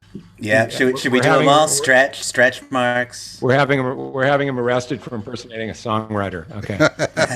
Anyway, yeah, that the Margaret Dumont scene though is really great. When he goes in there, it's so funny. Yeah, I love it. One of the things I love in that scene that's an incidental moment is just the hello that they exchange. Hello. It's friendly. Yeah. Oh, they're meeting up on the boat. They know each other. They're friends. They've worked together for years. Hello, how are you? He calls it toots. The other thing that I kind of noticed in Night at the Opera, which goes along with that thing where I said you could kind of see her withholding a smirk.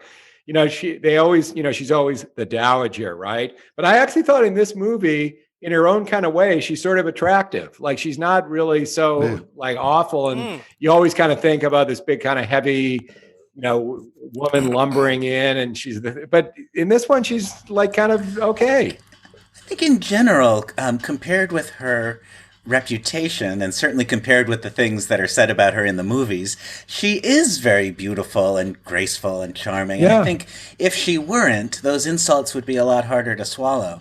Right. If the Marx Brothers seem to be abusing somebody who can't take it and picking on genuine weaknesses or defects that she herself might feel bad about, it might not all be so palatable, but the fact that she is a formidable figure, she is attractive, and she is sort of this magnificent person, we feel like she can handle what Groucho throws at her. Yeah, that's absolutely. If Margaret Dumont burst into tears, when he insulted her, we wouldn't. Didn't they do a Hollywood Palace together? Yeah. Oh yes, it's delightful. Right? Yeah. Talk about laughing. She visibly laughs at numerous jokes in that appearance. Yeah, it's been a while since I've seen that. I don't remember, but I would imagine. At one point, she says, "I'm highly honored," and Groucho says, "I thought you were highly Selassie," and she laughs. She visibly laughs at that. Mm-hmm. Mm-hmm. Well, I think this brings us up to the very famous stateroom scene, as Joe Adamson calls it. Which one is that again? Remind me. Yeah, do you know the story about? Can I tell you a story about my wife and Joe Adamson? Yeah.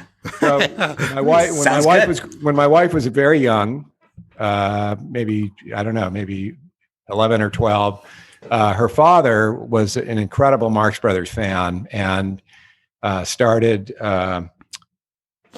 taking her to Marx Brothers movies, and that was kind of the thing that they did. And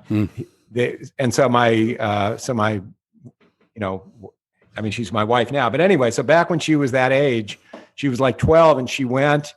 And she went to the library. She was so obsessed with the Marx Brothers that she went to the library and checked out, which probably at the time was one of the few books, the Joe Adamson book, right? And they were so poor. How poor were they? Yes, they were so poor. You're Richard.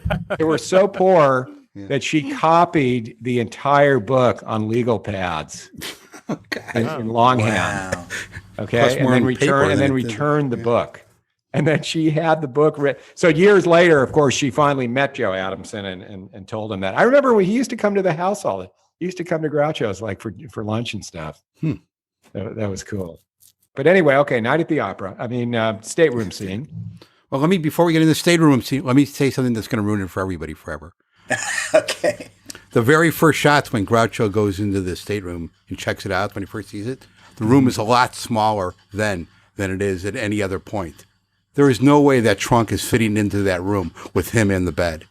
But when they That's cool. I mean, but when they bring the trunk in, they've enlarged the set a little bit, and it's all fitting in. That's a great little tidbit there. There's also, on the way into the stateroom scene, there is what I think is an enduring mystery. What Groucho is singing here. Sing ho for the open highway. Sing ho for the open road. With the hello, boss. We've never been able to trace this.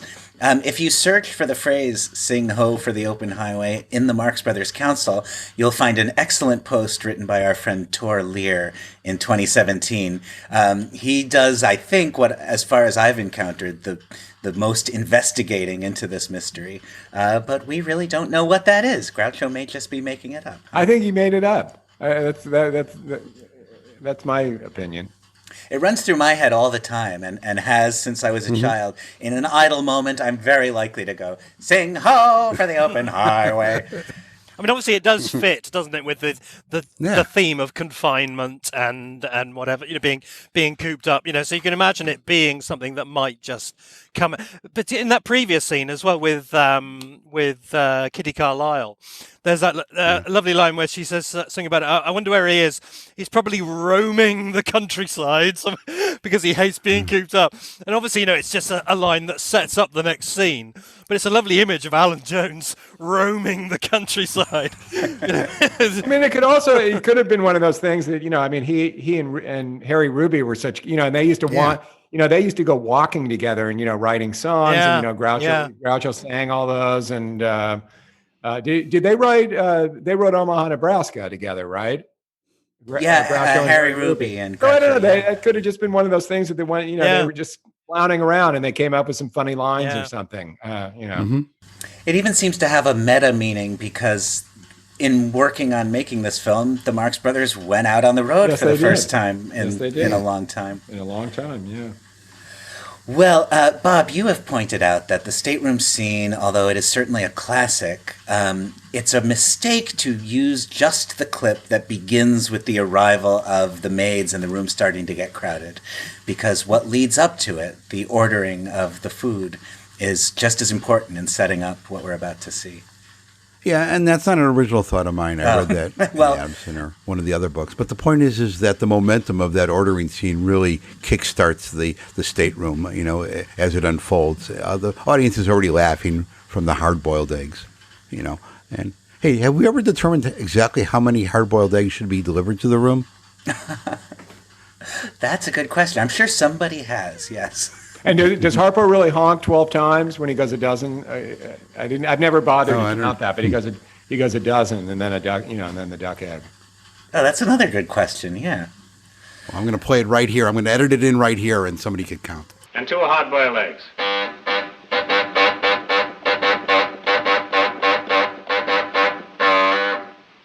It's either foggy out or make that 12 more hard-boiled eggs.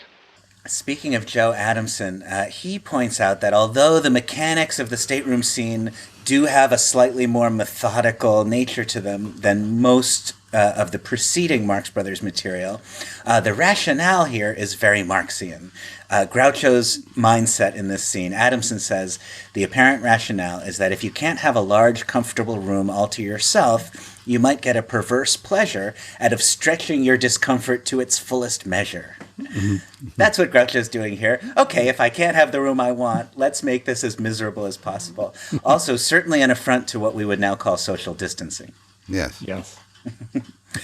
In order, we get 2 maids, an engineer, and I'm going to pause here because I think we should all take a moment to acknowledge and appreciate Heidi Gassel, Bob's wife, for understanding that there is another woman in Bob's life who haunts his dreams, who monopolizes his waking thoughts, and it is the next person to enter the room, the mysterious manicurist. I haven't even given her an imaginary name. I can't even pin her down that much. She's For anyone who needs catching up here, the manicurist is the one significant person in this film. Is that right, Bob?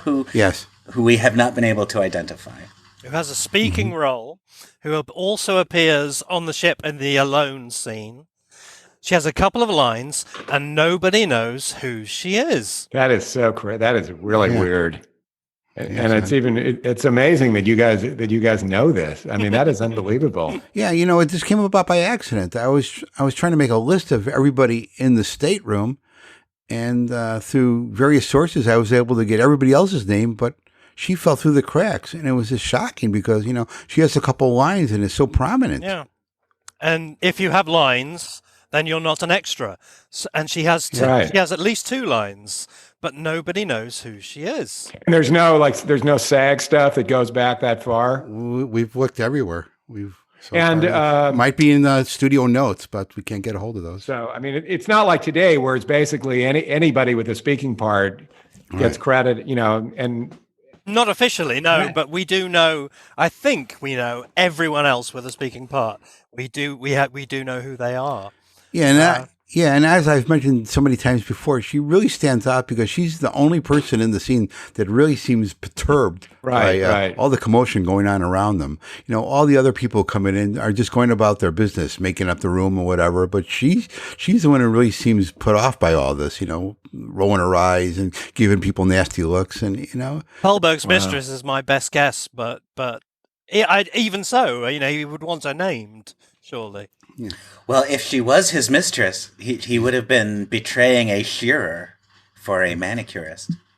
And I should also point out that a big mural of Groucho and the manicure shows up in Woody Allen's Stardust Memory. Oh, yes. Yes.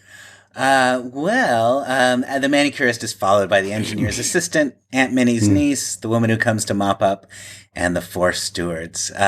Anything else to say about this immortal scene? Just love Harpo staying asleep through all of it. Yeah. That's such a Marx thing. Yeah. That's me. Like, I can take a nap anywhere. I get that from Harpo, I think. Now, how do you think they did that? How do you think they did that scene? The all falling out. I looked at it frame by frame. They're just all pushed against the door, and they come out. Groucho's the only Marx that we actually see. That's come out. But they kind of screwed with the speed. Yeah. Speed, right? With the frame speed and everything. Yeah. And the scene might have gone on a little longer because it does very quickly fade out. There might have been more to it. There might have been like a capital line by Groucho that didn't work or something. But well, we know that the director Sam Wood was notorious for demanding dozens and dozens of retakes of every scene, whether they seemed necessary or not. You think they had to do this dozens of times, falling out of the room? Isn't there a production shot of everybody crowded into the stateroom and the Marxes and Wood are like cuddled around the script? Yeah, I think so. Yeah. There is another line, actually. I'm just looking at the script here. As Mrs. Claypole opens the door, Groucho and the girl are catapulted out. Groucho landing on Mrs. Claypole and the girl on top of them, and then Groucho has the line, "Now, Mrs. Claypole, I can explain everything." That's what was scripted. Possibly on the day somebody said, "Wouldn't it be funnier if everybody came out like a champagne cork erupting?" Yeah. Yeah, there is a production still of Groucho and the manicurist laying there in the hallway, and Maggie glaring at them. So maybe there was more to the scene at one point, and maybe that's why the manicurist isn't billed. Maybe she had a bigger part at one point, and then it was cut out, and she was so upset that she didn't want to be named in the credits. Well, that takes us to dinner on the final night of the voyage. This is where we get the real introduction of the aviators. Yeah. A nice moment where Dumont tells Groucho that the last straw is that he has been associating with Harpo and Chico. Riffraff, exactly. Yeah, she describes them as riffraff. And then down in steerage, at least figuratively speaking, Harpo and Chico and Alan Jones are having a much more festive dinner. Right. Oh, it's wonderful. They get that heap of spaghetti, and then each person gets a bottle of Chianti. Yeah. How great does that spaghetti look? Wow. Well, actually, even the spaghetti that Gottlieb is eating, you see Gottlieb. No, but I can see the spaghetti. But that is so awesome. Then you see them mopping up their their plates with bread. I'm just With the bread, yeah, I know. It's great. I know. I am there. And I love and that now that song I love. Kosi Kosa. Yeah, written by one of the greats of all time, Bronislaw Kaper, who Yes. Kaper and is it Washington? No, Walter German. Right. Kaper was another one when I was Bronny. I called him Uncle Bronny. He used to come to the house, and he did all kind. He was like an escapee, I think, also like from the Nazis, and as a lot of them were. And I think he might have been Hungarian, I think, and. He would come to the house and he would do kind of funny stuff like Chico, like he would do, I don't know, he used to do like funny stuff at the piano. But of course, I mean, look at the two, I don't know if you know his other songs, but one of his is Green Dolphin Street, which is basically one of the greatest jazz standards ever, almost as good as All God's Children Got Rhythm. And then his other great one is a song called Invitation. And he also, I believe he won an Oscar for High Lily, High Low, I believe, which he wrote. And he wrote with Gus Kahn, actually. With your other grandfather. Yes, my other grandfather, Gus Kahn, Grandpa Gus. And I'm trying to think what they wrote. Did they maybe write? I think they worked on A Day at the Races together. They did, but I think did they write San Francisco together? No, that may have been... I don't know. But anyway, Bronislaw Kaper was like the greatest guy. And again, two more childhood memories, trying to go to sleep at night in my bedroom and hearing either on the piano in the living room, Bronislaw Kaper or Oscar Levant. So that's a good thing to go to sleep with. Not a bad way to fall asleep. Yeah. Yeah, not a bad way. But Bronislaw Kaper, I loved him. He was like the nicest.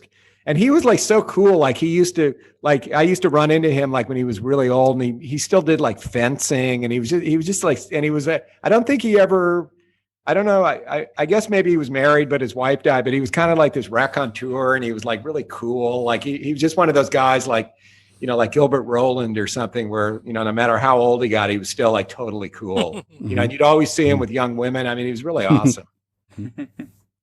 Now, are these supposed to be like all poor immigrants in steerage here? Yeah, yeah. Okay. So they could afford to get on, but Chico, Harpo, and Baroni can't? They had to stow away? Yeah. Well, maybe it was all filled. Maybe there were no more tickets. I don't know.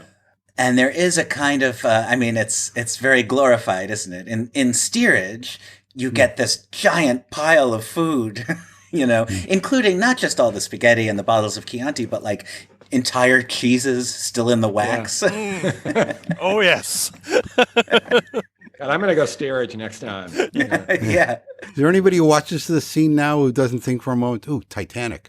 Yeah, it is a little bit like that scene, yeah. Everyone's having a very civilized dinner upstairs. Or Poseidon Adventure, yeah. But in on the lower decks, it's a big party. Yeah. Kosi Kosa is a winning number too, isn't it? Yeah. Yeah, it's really good. Although I do have to say, like hearing that song, you wonder why they bothered to delete any Italian references elsewhere in the movie.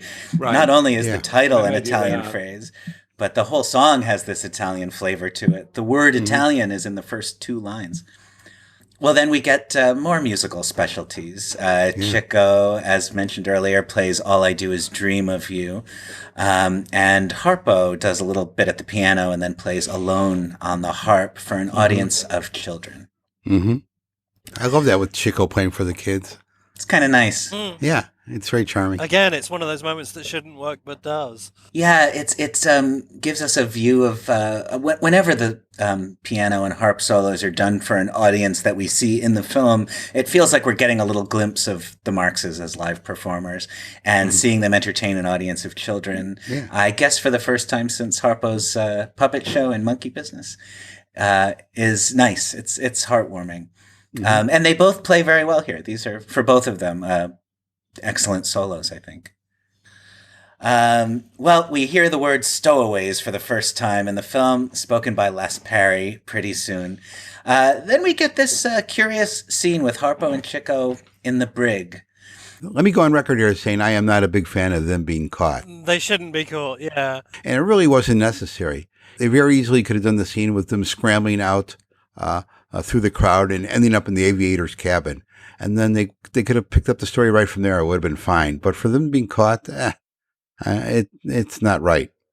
My theory, which I base on no evidence, which is always the best thing to base a theory on, is that this, unlike most of the comedy scenes which are built up on the tour, I suspect this is a comedy scene that's been built down, because in the British music hall tradition, you'll see this time and time again. This stage sketch set in a room in a ship that is rocking back and forth, which is done physically underneath the set, moving it back and forth, and that's what we're seeing here. Because when the water comes in, you can see it moving. So it's not the camera moving; it is the set moving. And the guy opening the porthole and the water coming in is a stock British music hall routine. So I suspect that this was a stage sketch that was very, very funny on the stage because the mechanics of it are funny. But once you put it onto film, it doesn't really matter anymore because you can do anything on film. So there are shots, there are stills of Chico, for instance, with very wet hair that obviously have been taken out. So I suspect that this was a proper little comic sketch on tour that has been reduced to almost nothing on film. Next time you watch the scene when that water comes in, keep your eye on Alan Jones because he's been asleep, and next thing you know, he's up on the top bunk. He's laughing big time. Right. I don't know why, but he finds it all very amusing. But I don't find that stuff up on the rope and him being hoisted up on top of the ship. I don't find that good at all. It's really the only comedic scene in the film that I don't like. Yeah, I mean, I love the way Groucho waves to him. That's lovely. When Groucho's looking at the board and he sees Harpo and he's delighted to see him. I think that's lovely.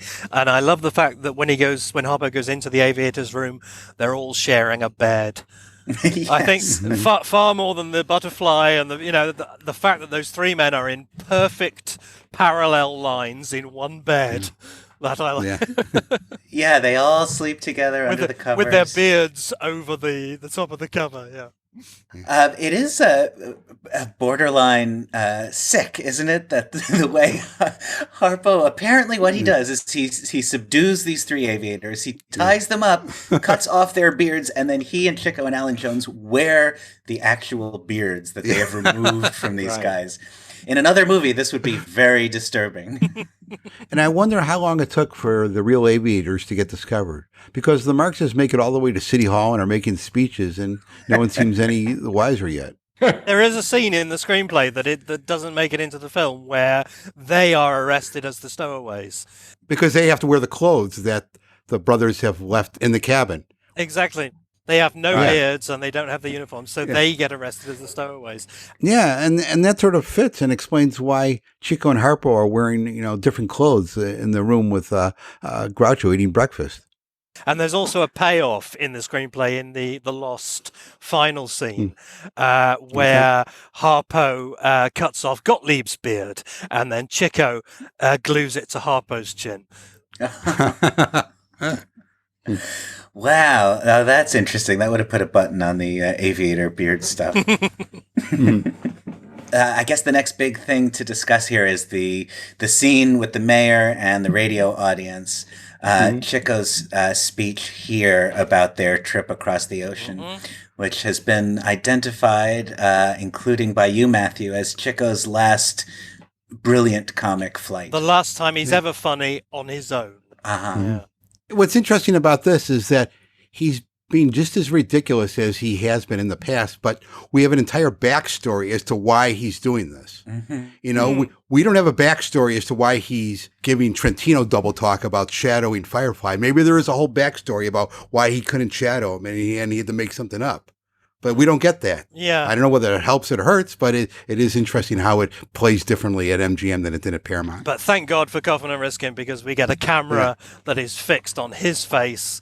And I'm not even fond of Groucho's interjections. There's somebody here, I see a man with a rope. It's okay, but I just love seeing that the Chico's head filling the frame and being funny. It's the last time it happens. The scene in I think it's at the circus where they're having the dinner party and he keeps saying, "Let's have another cup of coffee." Where it's obviously they got the idea for that because it kind of apes the beard thing. where they're trying to, they're playing for time. Yeah. And it's like, okay, let's go now. I need another, and they do it. So and actually the one in At the Circus is great. I mean, it's not like it's watered down and it's terrible. It's actually in its own way really, really funny, but it's very much in that same thing of the stalling and then eventually just the whole thing falling apart. But, I never entered the mayor's mind to call Alan Jones up to the microphone if Harpo wasn't talking. Yeah, he would be the guy to ask, wouldn't he? Harpo drinking water always seems to me, although it's fine, like this could have become a showpiece for Harpo the same way it has been for Chico. But Harpo has this problem where he's not allowed to be magical.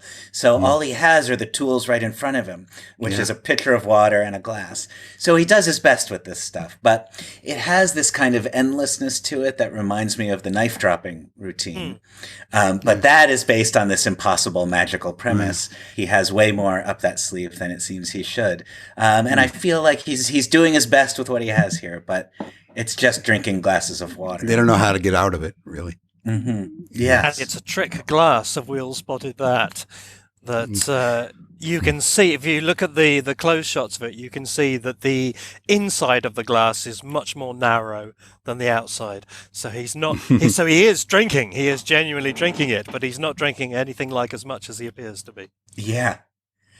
And then when they speak seemingly in another language later in the scene, if you play that backwards, they are clearly saying Paul is dead. Okay. And I expect Bob will be able to drop in here the dialogue played the other way. Yes. No, I think I'm going to put us talking backwards and leave it. Hey, I think these fellas are phonies. What's that you say? You heard me. Did you hear what he said? He said you're frauds and imposters and that you absolutely don't belong here at all. He said that about us. I would never have. Well, that's ridiculous. That's an insult. Absolutely. You hear what they say? They say they've never been so insulted in their life, and they absolutely refuse to stay here. No, please. He didn't mean it. Tell them he didn't mean it. He says he didn't mean it, and he wants you to know if you'll stay here. I don't care what he he says. says. We're going to get out of here. I would stand for a thing like this. And then perhaps a reference to duck soup. Groucho gets to say, "Of course, you know this means war" at the end of the scene. Yeah. So when they all scramble out of there, Groucho's basically left to go on his own, head home. He's not in any trouble. Yeah, seems like it's true. I guess so, because the next scene takes place in what I always read as a hotel room because of all the Marx Brothers stuff taking place in hotels. But no, apparently this is Otis B. Driftwood's New York apartment. Yeah, I was wondering that myself. And then I thought, well, later on, because the other guys are out on the fire escape, Baroni ends up in Rosa's. Is that in the same building? Or is that just, I don't know what's going on there. Maybe the opera company rented a building for everyone. Yeah. Oh, it's opera housing. Yeah. Yeah. New York opera housing. Well, this breakfast scene, it's really two scenes in one. There's the scene with the brothers eating breakfast, and then we get the adjoining rooms bit with Henderson, plainclothesman. Yeah. In the breakfast scene, the first thing I want to mention is the ad libs, which they may well have been prepared lines, but they have an off-the-cuff quality. First, Groucho's very unconvincing lines about how his breakfast is going. I've been looking forward to this all morning. This is how it turned out. Yeah. This is how it turned out. Very unusual for him to underplay a line, but that's beautifully underplayed, isn't it? Yeah. But then having established that he's not enjoying what Harpo's doing, suddenly when Harpo brings out the rubber glove, both he and Chico are back on board, and they're I'll have some of that, and they went That's the other ad-lib-ish line that I love. It's Chico when Harpo's doing the glove and he's pantomiming putting milk in their coffee, and Chico says, "I'll take a little of that anyway." Also very underplayed, and it doesn't feel like a written line. Yeah, we should note here, as I mentioned earlier, they're all wearing different clothes now. Harpo has a different jacket on. This one has a dark collar. Maybe it's the same top hat. I don't know. Chico obviously has a different hat now. Has that kind of trilby hat, doesn't he? Yeah. Which continues into the park bench scene. Yeah, because Chico's tie is still cut there. So continuity, they were really on top of things. Very good. Yes. Park bench scene, yes. And Groucho does a little singing here, too, that I haven't been able to place. It vaguely sounds like My Bonnie Lies Over the Ocean, but I don't think it is.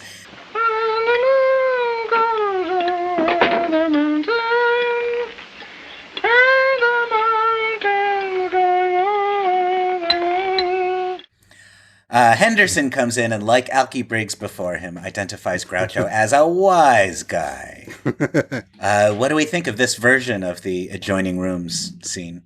I like this. I think this is Sam Wood's best moment in the film. He does a really good job with this. Yeah, it's good. I know you guys are big fans of the similar scene in Coconuts, but I like this a lot better. Well, it's as good, I think. It's obviously it's a reprise. Yeah. It's a very obvious reprise, but it's fabulously done.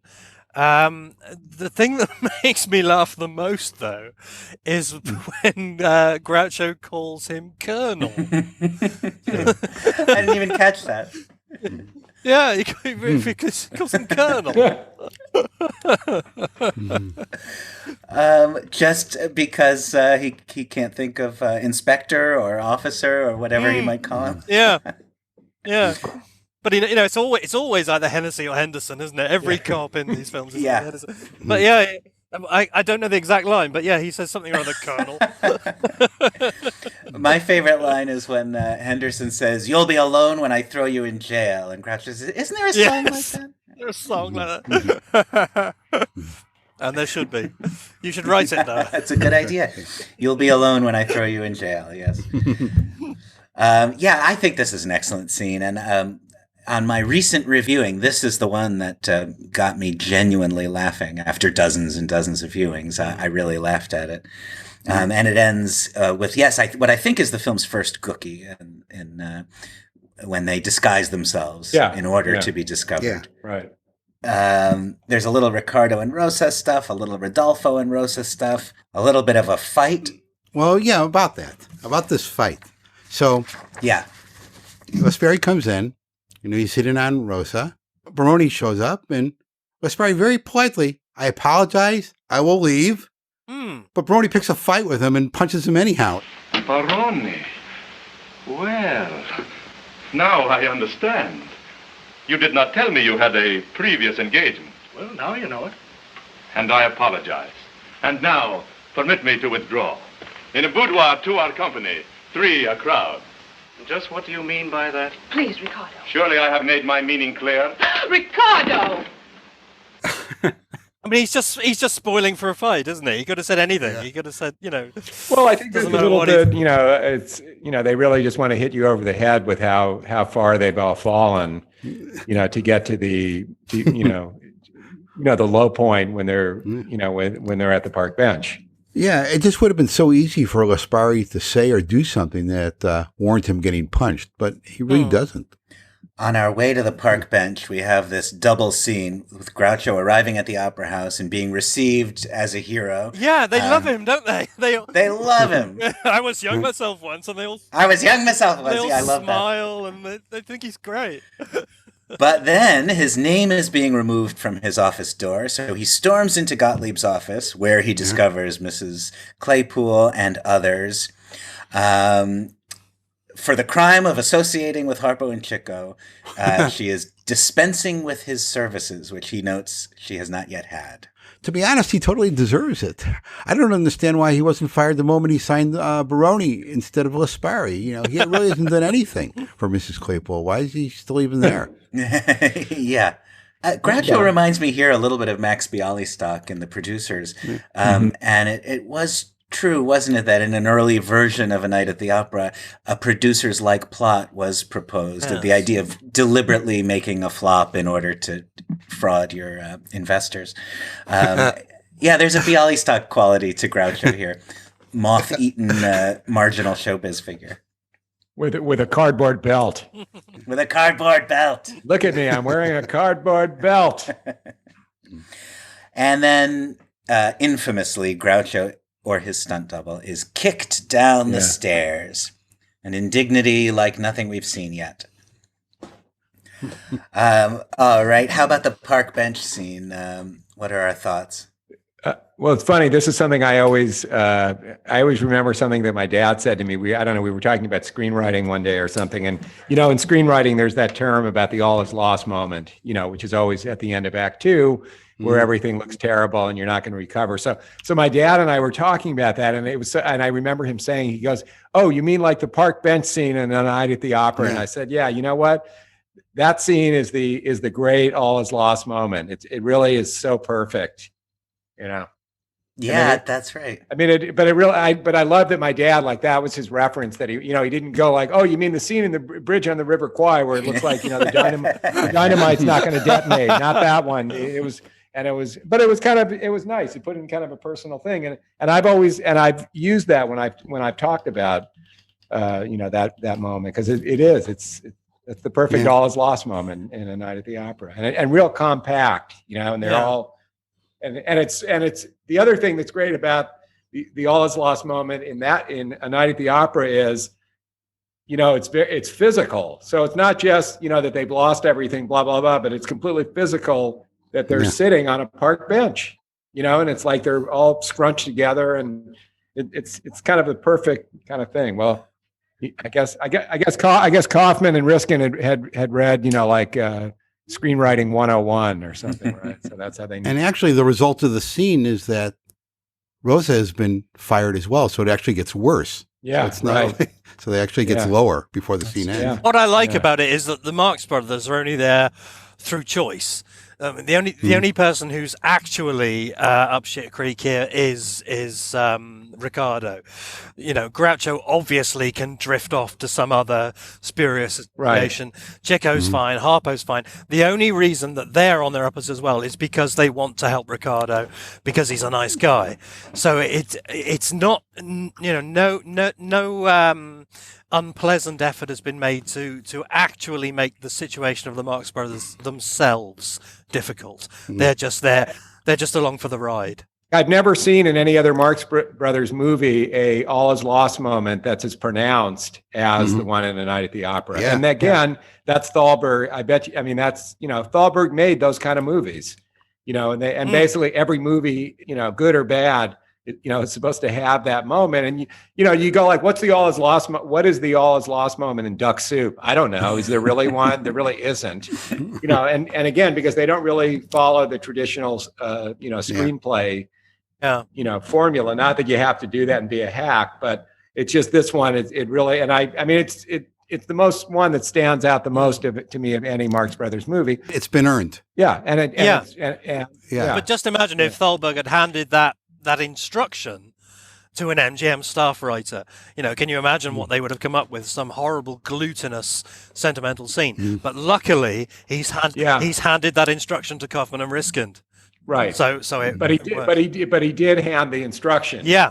I like Chico's line, "Wherever you are, you'll find us." It's one of those lines. Maybe it can't be fully defended as Marx Brothers material, but it seems to be one of those moments that works on a few different levels and has some connection to the way we feel about the Marx Brothers. Mm-hmm. Right, and now we go to Act 3, right? Okay, I have a couple of issues with this scene. They break into Gottlieb's office. They're drinking his alcohol. They're sitting there very defiantly. You're thinking, oh, they got a plan. They got something up their sleeves. They got the goods on them or something. But really, they got nothing. All they're doing is offering to give themselves up. I don't really see that as much of a plan. I mean, maybe what they're thinking is we have in our pockets the sheet music for Take Me Out to the Ball Game. Right. Yeah. Literally in their back pockets. Yeah. And when you think about it, all they really want is to get Rosa back into the show, which is where they were when the park bench scene started. They're just trying to go back like 5 minutes. So I don't know about the scene. Yeah, this scene always feels like it's reminiscent of the perhaps apocryphal publicity tales of all the things they did in Thalberg's office in the run-up to this film. And I think one of the reasons those stories, whatever their validity, seem so convincing is because in a way we feel like we saw them do that. Because they do invade Gottlieb's office and they're smoking and drinking and making themselves comfortable. And they're naked. Maybe on the road tour.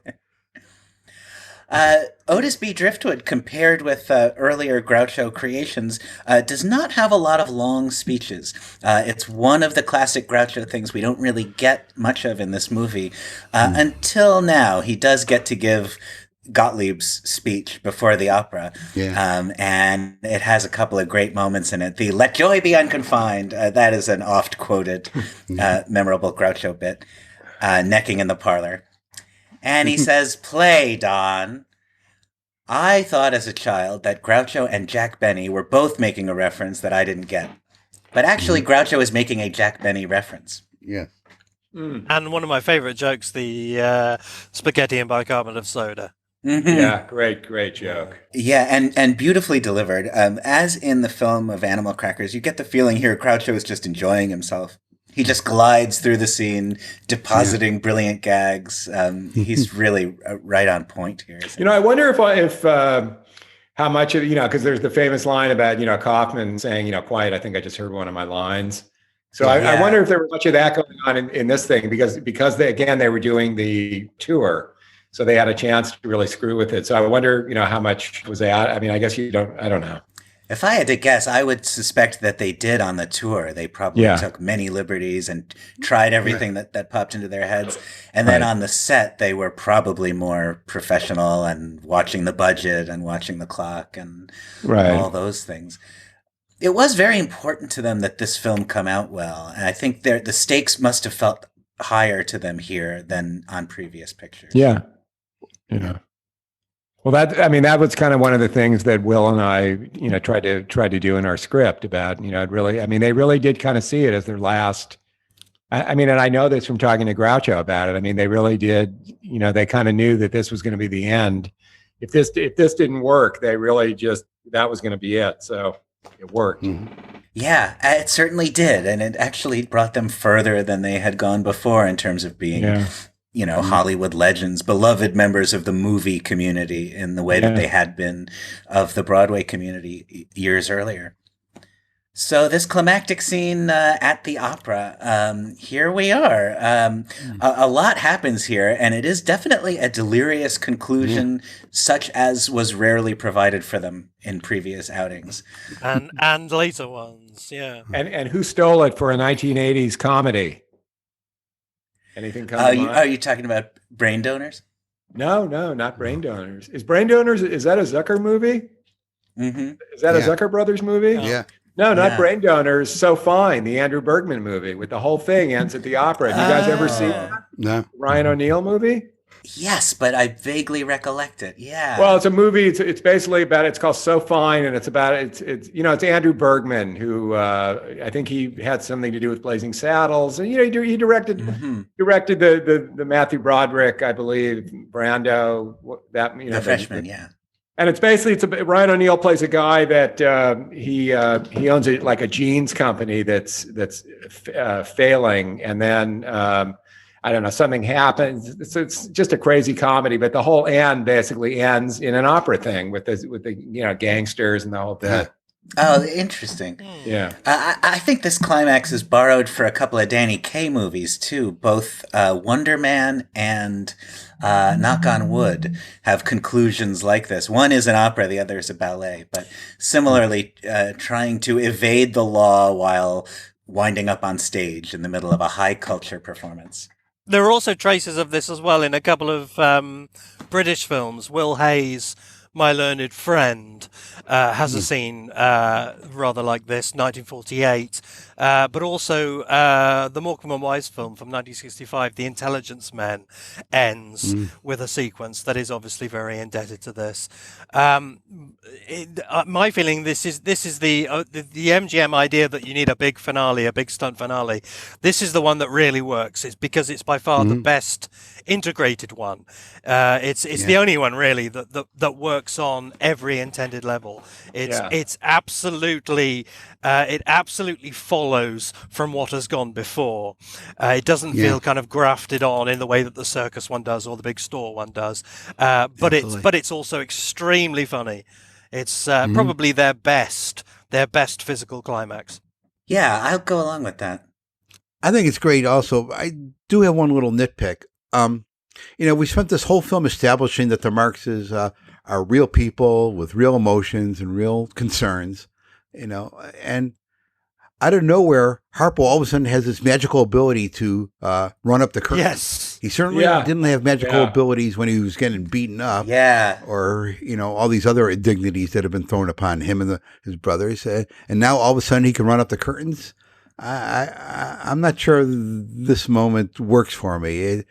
I wish he could have gotten out of this through a little more invention rather than a magical ability he didn't have previously.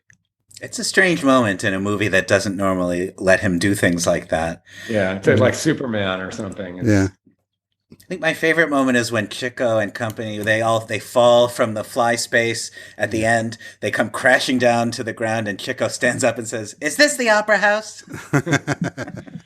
Oh, one other tidbit I can remember back from my early days. When I was in college, I had a girlfriend, and my mother took one look at her and she said, "My God, she looks like the gypsy from A Night at the Opera." Needless to say, I did not stay with this woman very long. And then my mother, because doesn't she go like bugga bugga bugga or something? Doesn't she? Groucho does. Groucho does. Okay, so I brought this girl over to like to meet my parent, like they were having a dinner party, and she came over and I introduced her, and then I was in the kitchen and my mom goes, "Yeah, she looks what? She looks like the gypsy from A Night at the Opera." And then like for the next hour, every time my mother saw me like walk through she'd go bugga bugga bugga. I did not marry that woman. The camera does linger on that woman. She really does. And that woman actually turned out to be gay, so it actually turned out that it was probably better that we did not stay together. But I didn't. It wasn't because of me that she. I had one of those. That's what they all say. I know. I do love when the scenery's changing behind them. I think that's so well done. Yeah. And that's what they rip off in So Fine. The whole thing is like that with the people coming, like going down the thing and all. It just a complete rip. But yeah, that scene is like the greatest. It's so good. Gottlieb almost has a stroke. He's a battleship in Il Trovatore. His delicate system can't even handle the thought of it. All the other stuff that's going on. And you can see why the movie was such a hit with everybody, because it just had something for everybody. It really did. I mean, it had the romance. It had like a great comedy. It had great like these big set pieces. I mean, it's perfect. I mean, that's why I think it's the best one. But what do I know? There is something to be said for structure. I mean, there's nothing wrong with the fact that it does, have 3 acts and it builds to a, There's nothing wrong with that. It does it really well. I think for people who are, movie fans, and I'm using air quotes here, A Night at the Opera is going to be the favorite. It's more a traditional great movie than the, laugh fests of Duck Soup and Animal Crackers and so forth. So it's not surprising that a lot of people do put this up top. Yeah, it's real. It's real. I wonder what the turn is. The other big thing they talk in screenwriting is there's a turning point in the middle of Act 2. So it basically comes in the middle of the movie. I wonder what that would be. I've never really analyzed it. Might be like around the Henderson stuff. No, I think that's too late. Too late, maybe. Well, maybe. I don't know. Is it something maybe more on the boat or something? Yeah, or the Chico's aviator speech. Maybe that's... Which is, I don't know. Who cares? And it doesn't really matter. We don't need to do pedantic screenwriting stuff. It's fine. Well, one thing, this is slightly pedantic, but one thing I always notice about the climactic scene is one thing it is not, or it doesn't seem to be, is an attack on the pretensions of the world of opera, which is, it's always talked about that way. But actually, it really isn't. The opera is kind of the hero of this story, and the Marx Brothers characters love the opera as long as the people they like are performing in it. And their attack on the evening ends as soon as Alan Jones and Kitty Carlisle step on stage. It's also interesting how the audience in the movie just instantly goes from having a wonderful time to being outraged by what's happening to having a wonderful time again, to the point where they boo Laspari when he reappears. And this is something that gets lost in the kind of paranoia about Italy in the film, because it's one of the sort of saddest ironies is that it obviously in Italy opera is not thought of as remotely highbrow. Right. It's very much the steerage tradition, and the film celebrates that. And I think I say in my book that the reason why Gottlieb is a buffoon is not because he likes opera. It's because he doesn't like opera. It's because opera to him is a means to an end. And once Laspari is off the stage and Riccardo is on it, the film and the Marx Brothers and the audience love it.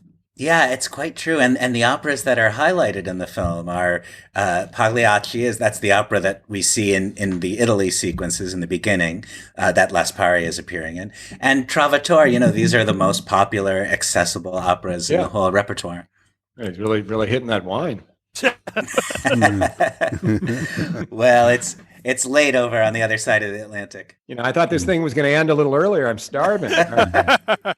I can't believe you guys didn't cater this thing. Come on. I think we are coming in for a landing, though. Okay, That's the end of the film. Are we wrapping up now? Yeah. Let's just plug a few things before we close up. Plug a few things. I want to plug your book, Andy. Yeah, it's on Amazon, Kindle, paperback, whatever. Royalties, Andy Marx, the story of the Marxes and the Cons, put into one lovely Romana Clef novel. This I have to confess, I have not yet cracked this open. I've owned this book for a few weeks. It's a mighty big crack. This book is a mighty big crack. I'm really looking forward to digging into it. I think you'll dig it. I mean, if you're a fan of early Hollywood and all that, I think you'll like it. It's a great love story, and I based it on all the tales that I heard from Groucho and Grace, and just about their wild times. Because they all knew each other, Grace Kahn and Gus, and and that is that. And so please, folks at home, pick up Royalties by Andy Marx. Maybe a future podcast episode, we will get into it a little more. And Matthew, you've got some new books to plug as well.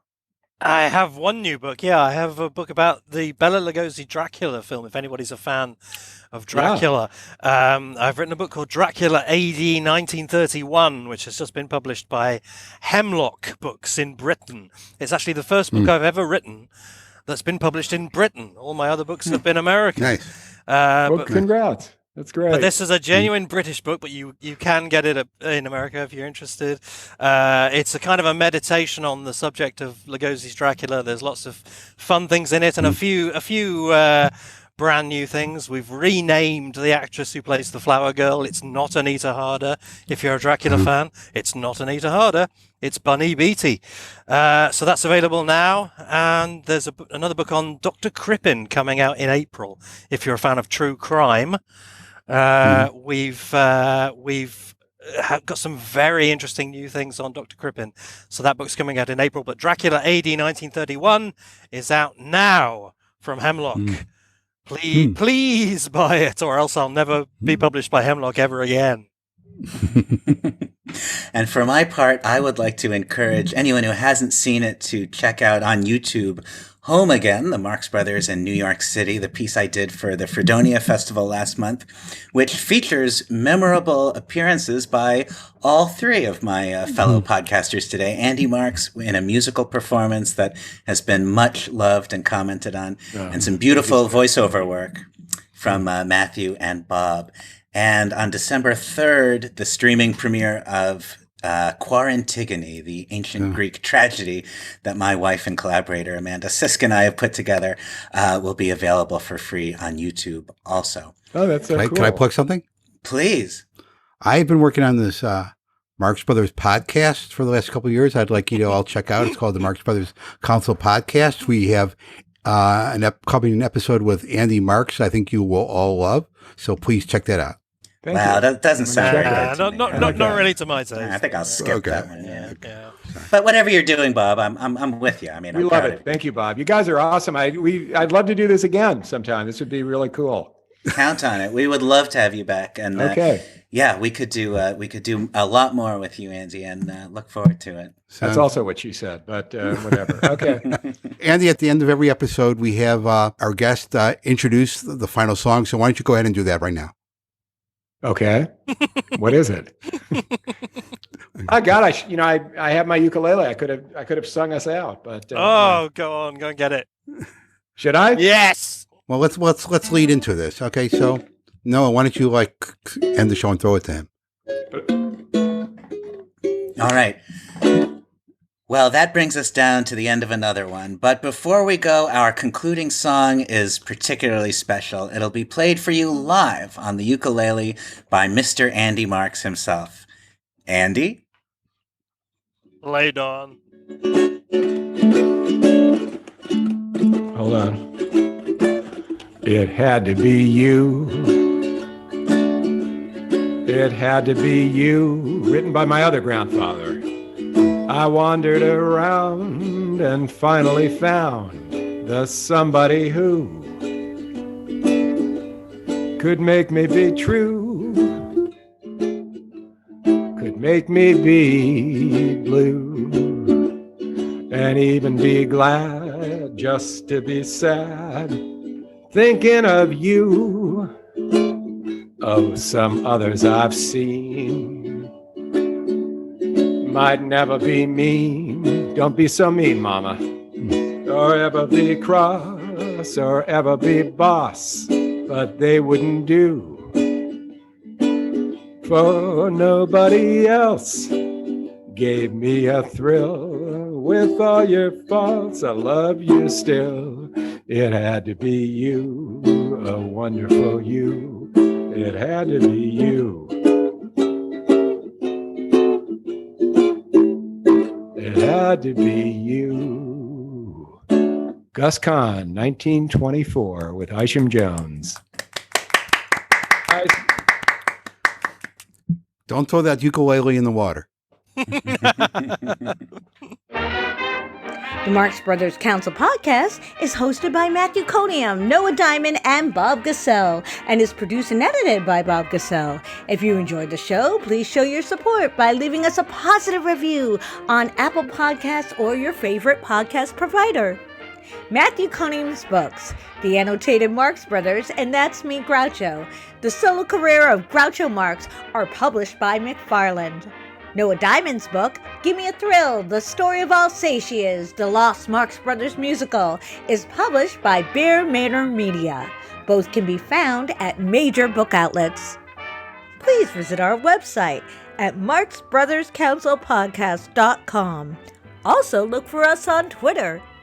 And for the place to talk Marx and meet fellow fans, join us on the lively Marx Brothers Council Facebook group. This is Heidi Gassell. We'll see you next time.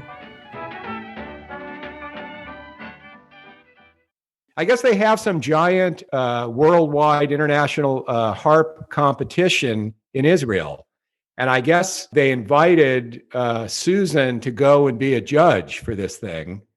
And she said, okay, well, also, if you don't mind, I'd love to donate 2 of, Harpo's harps. So she donates the harps. And she flies to Israel for the competition with the harps, on the plane. And they go, well, we're sorry, but you owe $12,000 in customs fees if you want it. And apparently she refused to pay. This is Susan. She refused to pay. And I think she said, I'm leaving. I'm not going to do this. And apparently the only time in the history of Israel, they reversed the customs fees and they didn't, and she didn't have to pay the $12,000. And so that's why they're there. So that was kind of a thrill to see them. And believe it, it's funny. Actually, I sent all this to Scott Alexander when I was in Israel, when I did this. And then I guess he went with his family because he sent me, 6 months later, he went and then he had like the same pictures. So yeah. He probably posted his up there, but go ahead and post mine. Mine are better. And I'm better looking than Scott and taller. Yeah. So, of course, everybody's taller than Scott, but that's okay. Right. But we love Scott. I'm kidding. We love Scott. We love you, Scott. We really do. We do, Scott. Yeah. I'm just joking, and you can take a joke. You're one of the premier comedy writers. Never trust a man who only ever wears shorts. That's my favorite. My God, how do you guys know that? I can't believe. Yes, but he does make an exception. You know what that's for? No, what's that for?